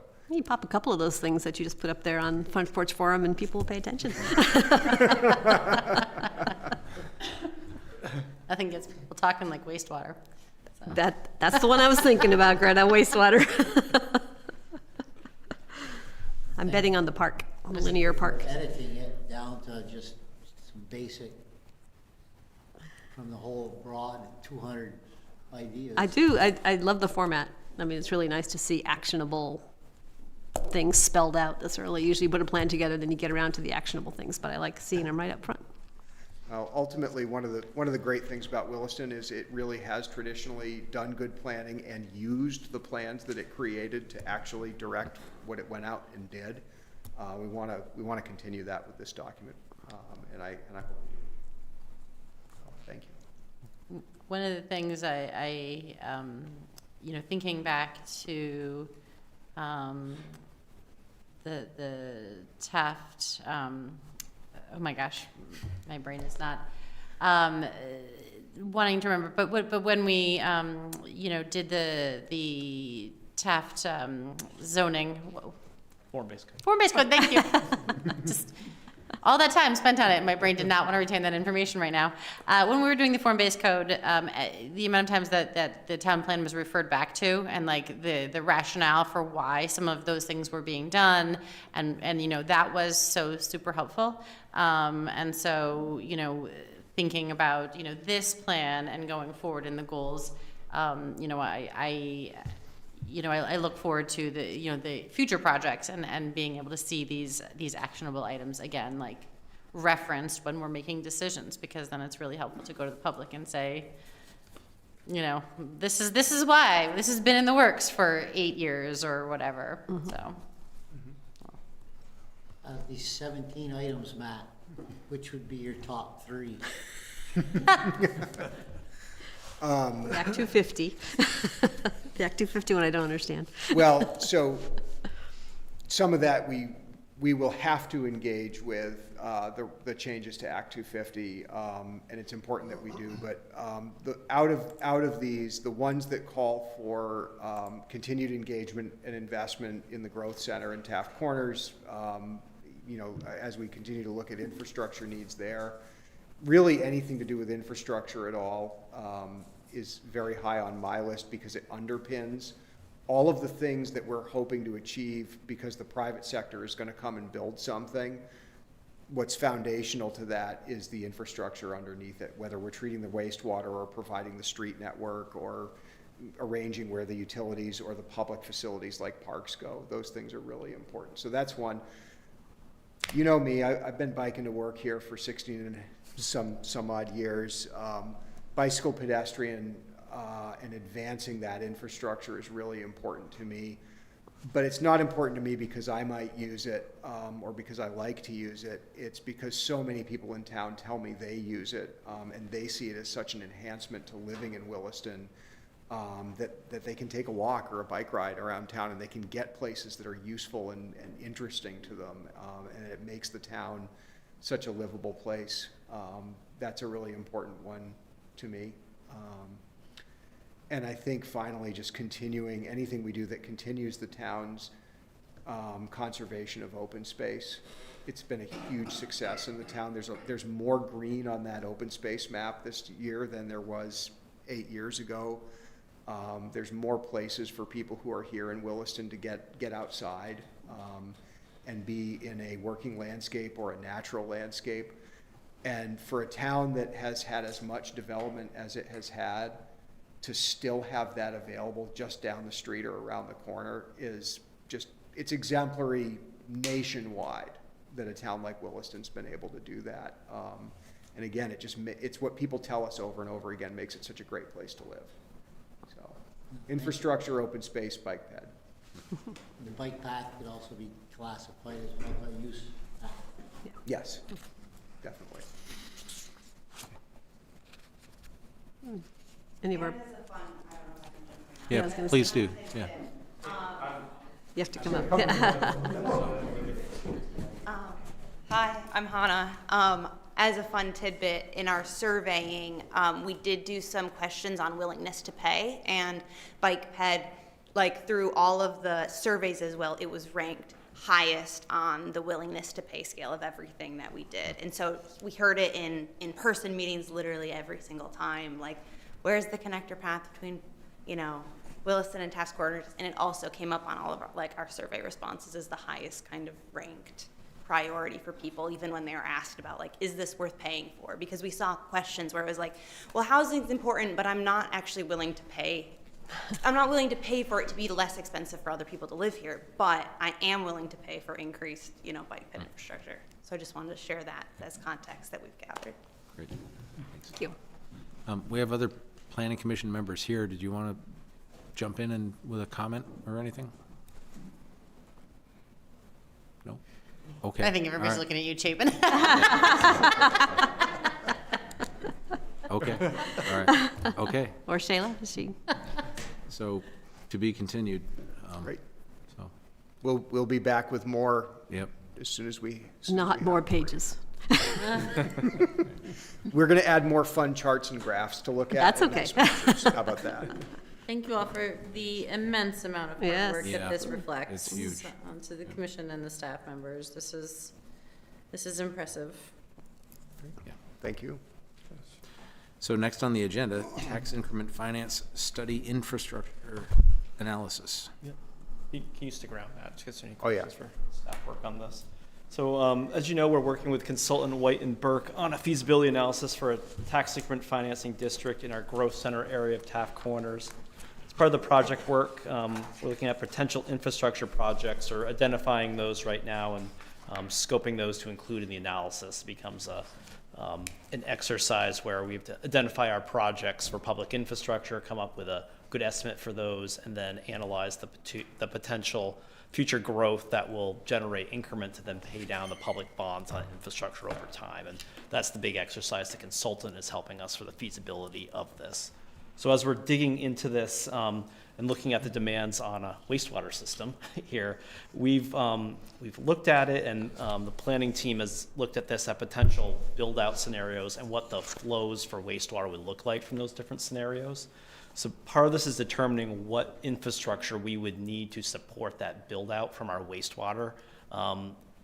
Things like making the pipes bigger, adding pump stations, things of that nature. You would need those things to happen to make the development happen. And as we're looking at the TIF district, we want to make sure that district could fund those improvements. So as we're really getting into this, we're talking with our engineer on our wastewater who does this analytical work. We had a plan done in 2019, I believe, and at the time was looking at longer horizons for these potential infrastructure upgrades. Now as we're thinking about a horizon of a TIF district over 20 years and looking at this kind of influx of development that may come with it, there's likely going to be a change in what we need for that infrastructure in the short term as we look at this. So our recommendation is to look to have that more comprehensive engineering work done up front here so we can have an idea of a good way to estimate what these projects are and the entire equation for the possible TIF district for the application. The project would be about $13,000 from the engineer. We could look at the community projects fund to fund that. And should the town establish a TIF district, that work could be a reimbursable, eligible reimbursable expense from a future TIF fund. So that's a process question. We didn't have this money budgeted, but as we're getting through this process, felt it's a good thing for the town to look at as we're doing the in-depth analysis on this. If the town didn't establish a TIF district, either way, it's good analytical work that needs to occur for that system at some point. So Matt's here if there's questions. Him and Emily Heyman in the plan department have run those flow analysis. This has kind of got us to this point of looking to get good estimates for these projects to finish up this feasibility analysis. When we do something like a TIF district, and businesses are allowed to hook into the water, septic, different services that we put in, what's the payback on something like that? Does the town calculate a payback on what we get back for what we put into it? Oh, there's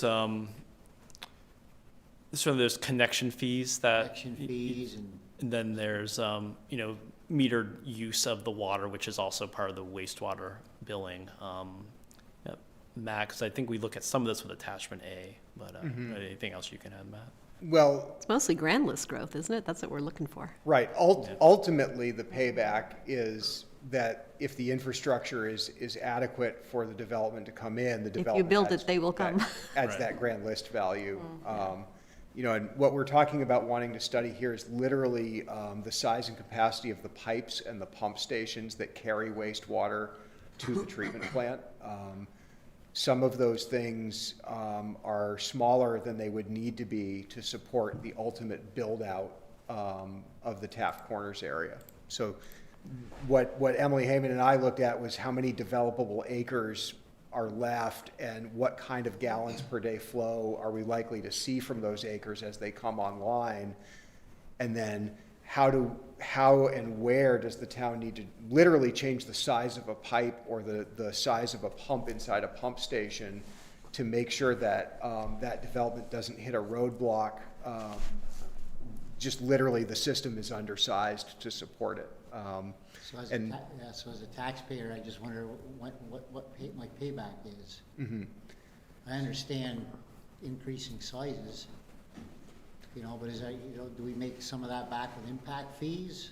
Are we able to make impact fees? Or is it just metered? So the grand list doesn't seem to be a very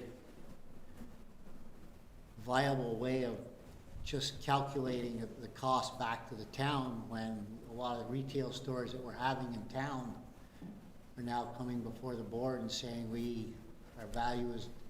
our property is undervalued. Mm-hmm. We can't, we don't want, our assessed value is lower, so we don't want to pay the taxes. So two things on that. One, to the point about retail generally having a lower assessed value over time. The mix of development types that we tested this with were predominantly residential because that's what we see as the most dense development that comes in. So we were looking at flow per acre coming out of projects like Cottonwood or Finney Crossing that are mostly residential.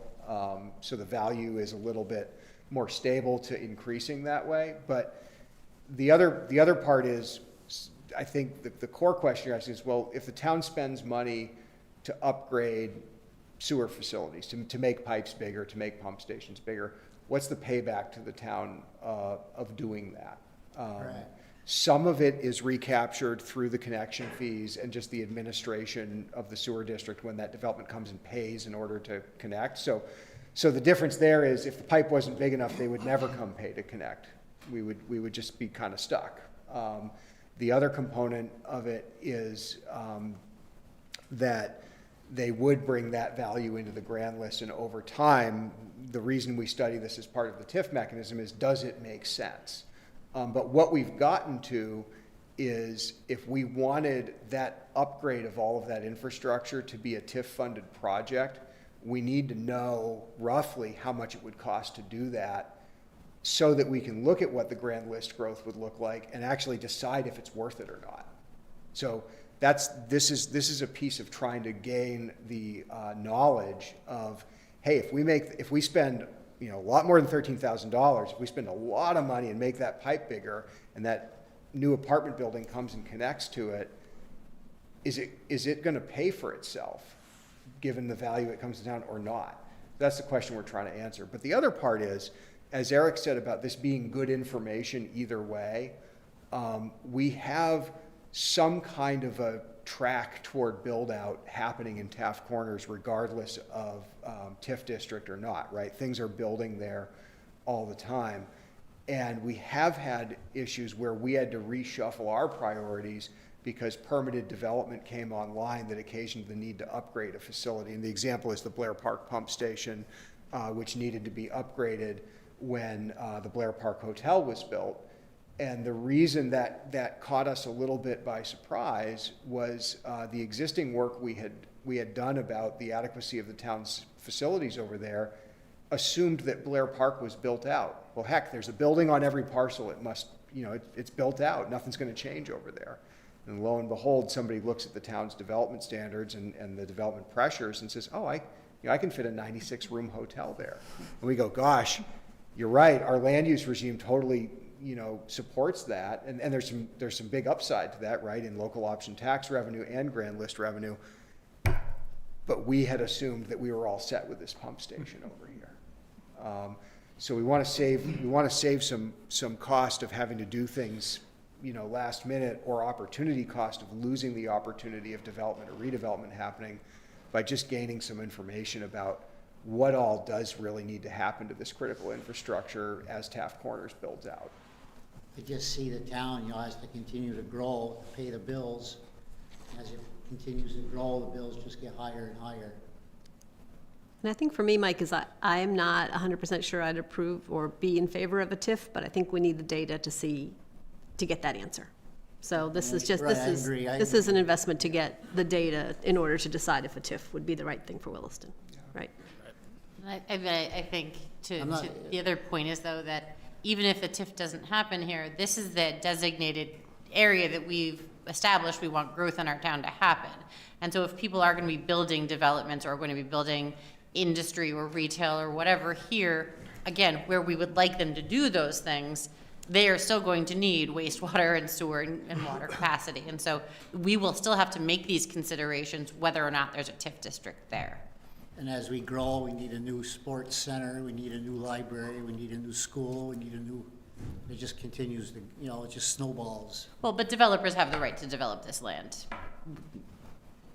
So Just making sure that we get our fees to make, this, we don't, being told that, we need to grow to keep, sometimes I feel like we always need to keep growing to pay our bills tomorrow. We don't grow tomorrow, we can't pay our bills today. Well, but regardless of whether or not, this is land that other people own and have the right to develop. And so again, we're just making sure that as a town we can support that development. But the development doesn't happen unless we pay for the infrastructure. That's the bottom line. Happen anyway, though. It might not happen, we don't know. But if we don't pay for the infrastructure, we don't put the road in for Jeff Davis, he won't build.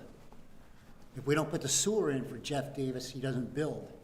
We don't keep spending money in some of these areas for the developers to continue building, they will stop building.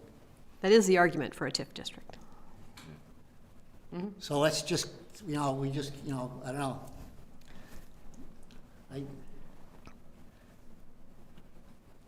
Okay. I'll just leave it at that. Okay, all right.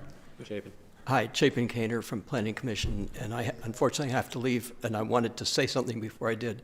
On this last point, however, I just want to say the Taft Corners form-based code is a vision for a future of a sort of smart growth at Taft Corners, not just this developer does this and that developer does that.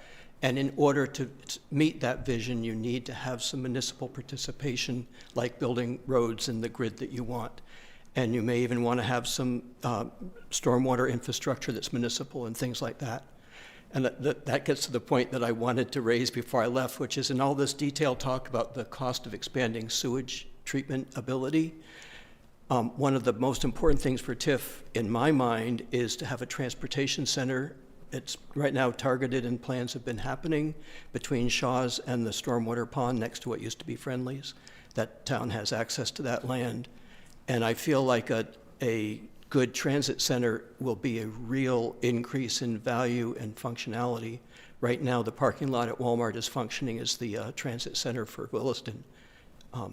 So I just don't want you to forget that there are other facilities that would, in fact, benefit the people of Williston and increase the value of the land around there, which would pay back through the TIF process.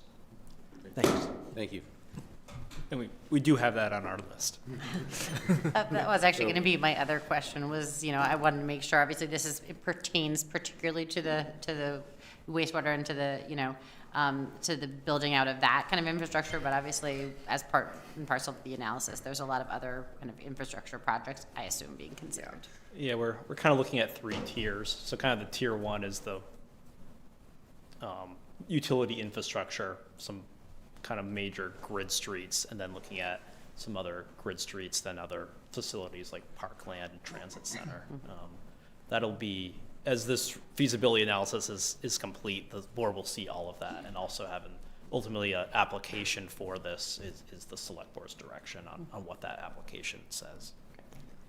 I just have 2 quick things, I think. One maybe not quick. Have we included anywhere any kind of analysis about energy? I would like to see a thermal energy network, if possible, in part of the TIF. I mean, if we're talking about requiring no fossil fuels, they're going to have some alternate energy. It would be nice to put it in the ground. Anyways, that's just a comment. I don't have a problem with 13,000. My really comment was going to be, I hate to see our community projects fund get nibbled away at 13 at a time. So my first thought was going to ask you, Eric, to see if you can fit it in the budget and come back in the spring if it's not going to fit, and we'll put it in the community projects fund. Then I just remembered that we already are paying for most of this TIF work from the community projects fund. So this is just sort of expanding that, right? Yeah. I had the same thought, like, oh, can we pull? I thought this number would be lower initially. Then I got the project scope from the engineer last week. But I went along those same lines with it's been allocated $60,000 from the community projects funds, and this is the first 30,000 is the feasibility, and then if the board wants to proceed with the application, that's the other 30,000. So you've essentially allocated 60 right now, but you may stop after this initial investment and decide we're not going to apply for it. But just in terms of accounting and tracking, my thought might be cleanest is to allocate 13 towards this, and then it could get trued up if you don't move forward with the application. Yeah, I'm okay only because it's already in there. I guess I just don't want to be spending that money 5,000 at a time because we find something that wasn't budgeted. Yeah, I agree. So are there other questions or comments? If not, there is a proposed motion. So I move to allocate the $13,000 from the Community Projects Fund for a wastewater systems analysis to aid in the feasibility study for a tax increment financing district. Is there a second? Second. Is there any discussion on the motion? All those in favor say aye. Aye. Aye. Any opposed? The ayes have it. Motion carries. Okay, great. Thank you. That brings us to the next item, police dispatch agreement with the Town of Essex. So we have a dispatch agreement with the Town of Essex. The town entered into it a few years ago, and it's coming up for renewal in June. So we were able to make this partnership to co-locate our facilities and our staff there after we had some changes with the state police. The state police were no longer able to offer overnight dispatch and weekend dispatch for us at the great price of no charge a few years ago. So we were able to, our staff was able to work out this, and the select board approved this initial term. At the time, we were looking at regional dispatch through the Chittenden County Public Safety Authority as the pivot at the end, potentially. We do not see that as a viable alternative at this time.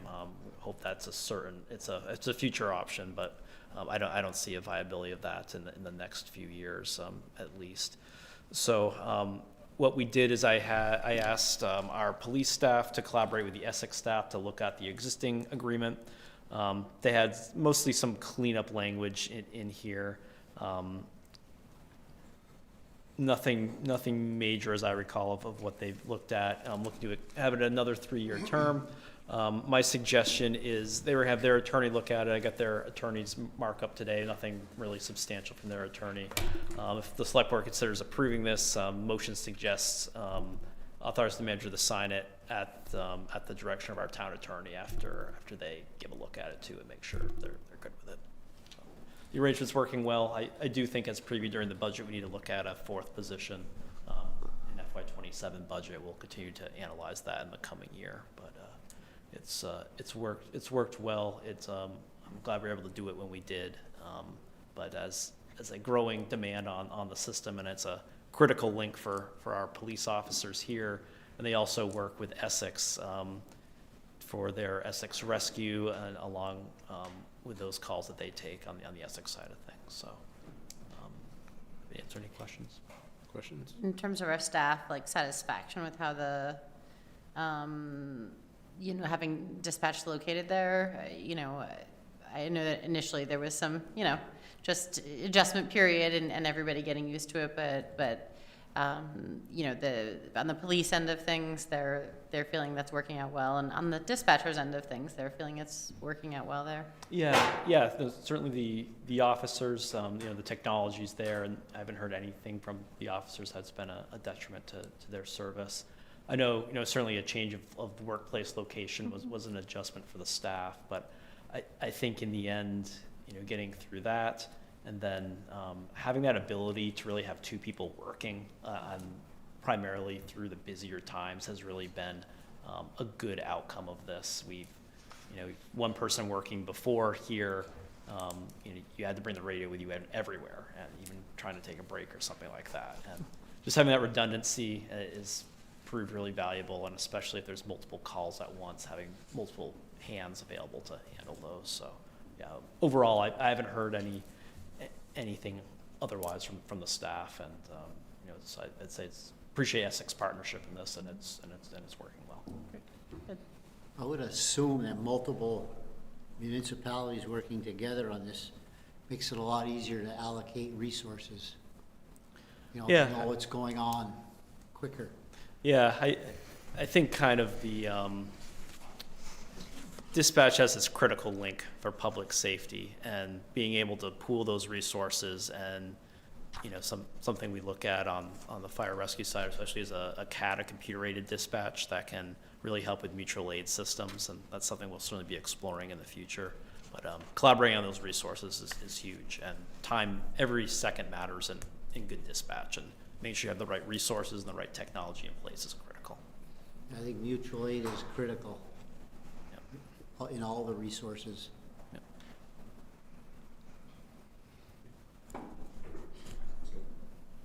If there are no other questions, there's a proposed motion.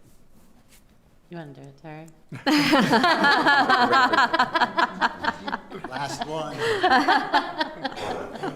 Well, I'll move to authorize the town manager to enter into a dispatch renewal agreement with the town of Essex for co-location of services pending approval of the document by the town attorney. Is there a second? I'll second. She gave it to you, Mike. I gave it to you. Okay, I'll second it. Okay, further discussion on the motion. All those in favor say aye. Aye. There are no nays. The ayes have it. Motion carries. Manager's report. Yeah, so I'll try to be quick. Just wanted to publicly thank our Public Works Department for all their hard work the last couple weeks, and especially over the weekend. That was quite a lot of work. storm. We're still digging out from. They worked long hours over the weekend, and our staff has been working hard to clear sidewalks the last couple of days. We've had to have the blower attachments on both machines. One broke down for a bit yesterday. Thankfully, it was back working today. There's so much snow we couldn't really use the pickup trucks on the rec pass for the most part, and a couple of times we had to help pull the truck out a little bit. So they're working hard. I just ask the community to be patient. Hopefully in the next couple of days we'll wrap up the sidewalk sections that are remaining. But they're doing a good job, and we're doing the best we can with what we have. You're doing a great job. Yeah. I think they are too. This is the snow we used to get 30, 40 years ago. Right? Yeah, I was saying that. The presentation from this evening for the library project, I'm going to post those slides online, and I've got just a media release ready to go, just with an overview of presentation and where things are with that project. I'll probably hit send on that after the meeting. I'll share that with the select board at the same time. I shared it with Ted before over the weekend when I was putting it together. I mentioned the select board policy priorities and status update. I did not get that done today to hand out to you, but I will try to get that done by the end of the week and just send it via email for you. Our local option tax report for Q2 came in. That's included. Our year-to-date revenue is just over $2 million. It's a little lower than forecast. The sales were a little lower, but we're getting good returns on the rooms and meals, and hopefully see that continue to increase with some new restaurants in town. And I think the new hotel in Taft Corners is looking to open, it may be April or May. I don't have an exact date, but it's spring or early summer, I anticipate. So we'll start to see those rooms taxes coming as well. And then on a local option tax front, as I preview the bill to change the share for the revenue formula was introduced with 54 co-sponsors with a tripartisan support. So it was referred to Ways and Means over a week ago. I've got to see kind of where that is right now, if they've taken it up yet. The proposed bill is an 80-20 revenue share. Really rough estimates. I believe that would yield over $500,000 for us on a conservative side with annual revenue, if that is what was adopted in change in state law. So that's significant for us. And with all these other projects we're thinking about, it gives the select board a lot to consider if that's a change at the state level with that increased revenue stream, especially on the capital standpoint moving ahead. So stay tuned. We'll see where it lands. I also included with you the Joint Fiscal Office report. That was kind of the impetus here of the pilot fund, and that it's overfunded with a surplus, and that's part of this legislative conversation as well. That report recommends a 75-25 split. The bill is 80-20. We're currently 70-30. So, but there's two things, right? One is what to do with the surplus that they currently have, and one is what to do going forward. Yep. Okay. Yep. So I'll keep the board updated on that. I'll certainly testify if invited to Ways and Means about what that means for Williston. I just want to have on your radar, Fire Engine 2 is due for replacement in fiscal year 2029. Fire staff are preparing to release an RFP for the new engine. The build time from order of a fire engine right now is 3 years, similar with the ambulance that we are having being built. So the RFPs will inform the cost of what the engine's going to be, and be prepared, it's going to be over $1 million for a new fire engine. And also impacts of potential tariffs on what that means for equipment like this we're keeping an eye on. In order to have this new engine delivered the second half of calendar year 2028 in FY29, we need to look at signing a purchase order for that to get our spot in line coming up this summer. We'll need to likely bond to finance this purchase or a portion thereof. Think about local option tax revenue a little bit there. I anticipate asking you for your approval to enter that purchase order, similar to what we did with the ambulance a couple of years ago. That ambulance needs to be debt financed probably for town meeting in 2026. So things I'll say didn't used to be like this, because you would order the engine or the equipment, and it would be ready 10 months, 12 months later. But it's a lot of demand in supply chain and staffing that all equate to this. So just so you're prepared, that RFP will go out by the fire department, and I hope to have that to you probably in June or July, maybe a little earlier. I'll check with the chief on We're working for the police detective assignment in the police department. You might recall that was a primary goal from Jim Baker's report. So the police chief is going through a process right now, and I hope to have an announcement of our assignment for that position here in the next month. And so I want to share, this is the last business meeting for the select board before town meeting day. So, you know, it's been a pleasure to work with this board this last year. Look forward to town meeting day coming up, and also just want to take a moment to thank Terry for his service. I've worked for the town for just over 7 years now, and Terry's been a big part of that. So really appreciate working with him and all the time served. So that's all I have for my manager's report this evening. Okay. Other business? Did you? What? We have this for other business. I'd like to thank Terry for his lifetime of public service. Thank you. Terry has put public service before himself.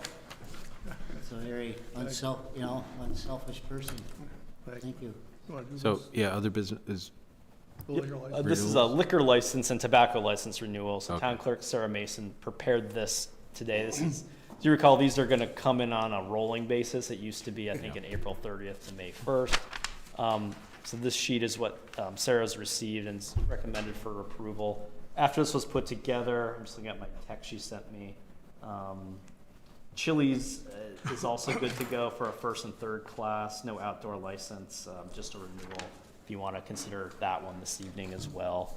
There's been no violations communicated to staff by the state, and recommending approval. okay. So we would need a proposed motion. Yeah, you may consider approving the liquor license and tobacco license renewals as presented with the addition of Chili's. Anybody want to make that motion? So moved. Okay.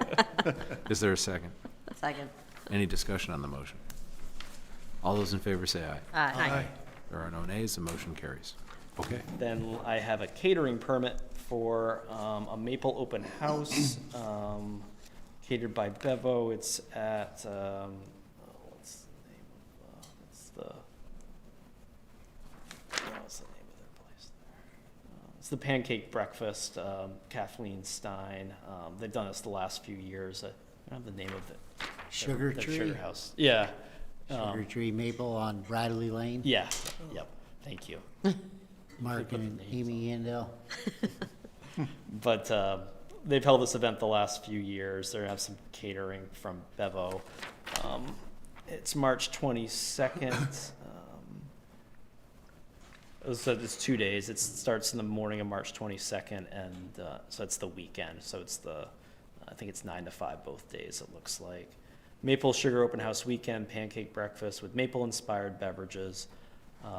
I would look at this as a temporary event permit for the town. I'll need to follow up with them on, but if the board wants to consider approving this evening, I'm going to make a motion to approve this catering permit conditioned on staff's approval of a temporary event permit. I make the motion that we approve the permit upon staff approval. Is there a second? Second. Any discussion? All those in favor say aye. Aye. Aye. There are no nays, it carries. Okay. Anything? it. Okay. Any other business from Terry? I just wanted to say a few things before we adjourn. This is the hopefully last official meeting, unless something transpires in the next week or so. Just before the 1st of February, I thought, the select board usually talks about doing a dedication of the annual report. So when it didn't appear on the agenda, I sent an email to him. I said, we probably need to discuss this at the meeting.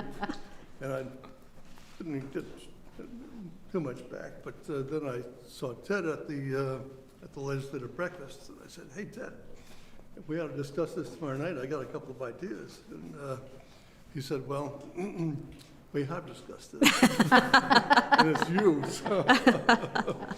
So I thank you all so much for the dedication of the annual report. It really means a lot. to me. And a few other things that I thought about talking about tonight. It's been really my pleasure to work with former town manager Rick McGuire and with Eric Wells that way, as well as the late Deb Beckett and Sarah Mason as the town clerks. I think those folks are the best in the county, so thank them very much for that. We also clearly have wonderful department heads and all of their staff who work for the citizens of Williston, and especially to Shirley, who's been here almost every night that we meet with being the financial wizard that she is. And then I look at the hundreds of volunteers that have served on boards in the last 23 years, the board and the commissions and the committees that we've had the opportunity to appoint. And they've served with the best interest of the town at heart. Quite often we'll see something on Front Porch Forum that criticizes not just us, but members of the boards and say they should all be replaced. And now we're having trouble getting people to serve on those boards. But they really had done an outstanding job forever, because who would do the things that we need to be done if it wasn't for our volunteers? Something I saw in Ted's select board report, and I essentially knew that this year the select board met 27 times. And I think that's probably standard for the 23 years that I've been on the board, at least 27 meetings per year. If you figure that out on 23 years, that's over 620 meetings that I've had the opportunity to be at. And while I don't get a gold star for 100% attendance, I could probably get a silver star for just missing 10 in those 20. Wow. So with the upcoming elections, Williston, I believe, will have, for the first time in history, a majority of women on the board, which is a great first. So I leave you to face the many challenges that quite often that we've done tonight or discussed tonight. And I have the knowledge that you have the abilities and the knowledge to solve them. So it's been a pleasure working with all you folks. Thank you, Terry. Thank you. Well, Terry, if you've been doing it for 27 times a year for 23 years, you've been on TV more than Jerry Seinfeld. It's the longest running show we ever had on TV. Congratulations. Town Meeting TV did an interview with me last Friday. Not sure when it's going to be viewing, sometime between now and town meeting. But when I get that, I'll send you the link just in case you're interested in filling it half.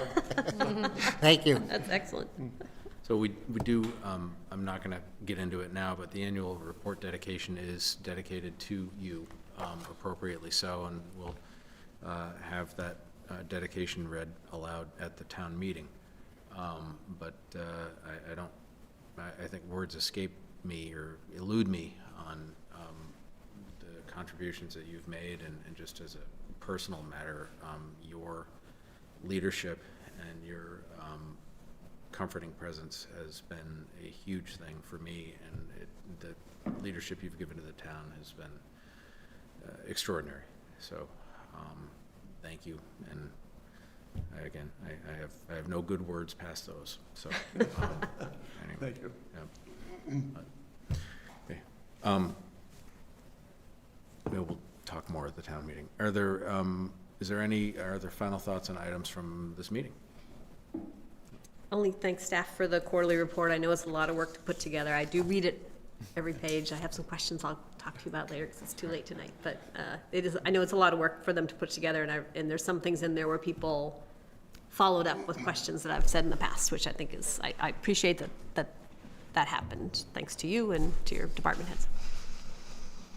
I think that's the theme of this meeting, is the immense amount of work that our committees and our staff does between the library project and the TIF analysis and, you know, the quarterly reports. And the plan. And the town plan and so on, and just the amazing, and Terry, I think that you're reflective of that. I think, you know, having, you know, your leadership for this many years on the select board, you know, is characteristic of you know, the kind of leadership we have in town, and we're lucky to have, you know, folks like you who set such a good example. Thank you. Enjoy a long retirement, Terry. I give him 2 weeks before he's here applying to be on one of our committees. I have that in mind, actually. So with that, I think we will, so thank you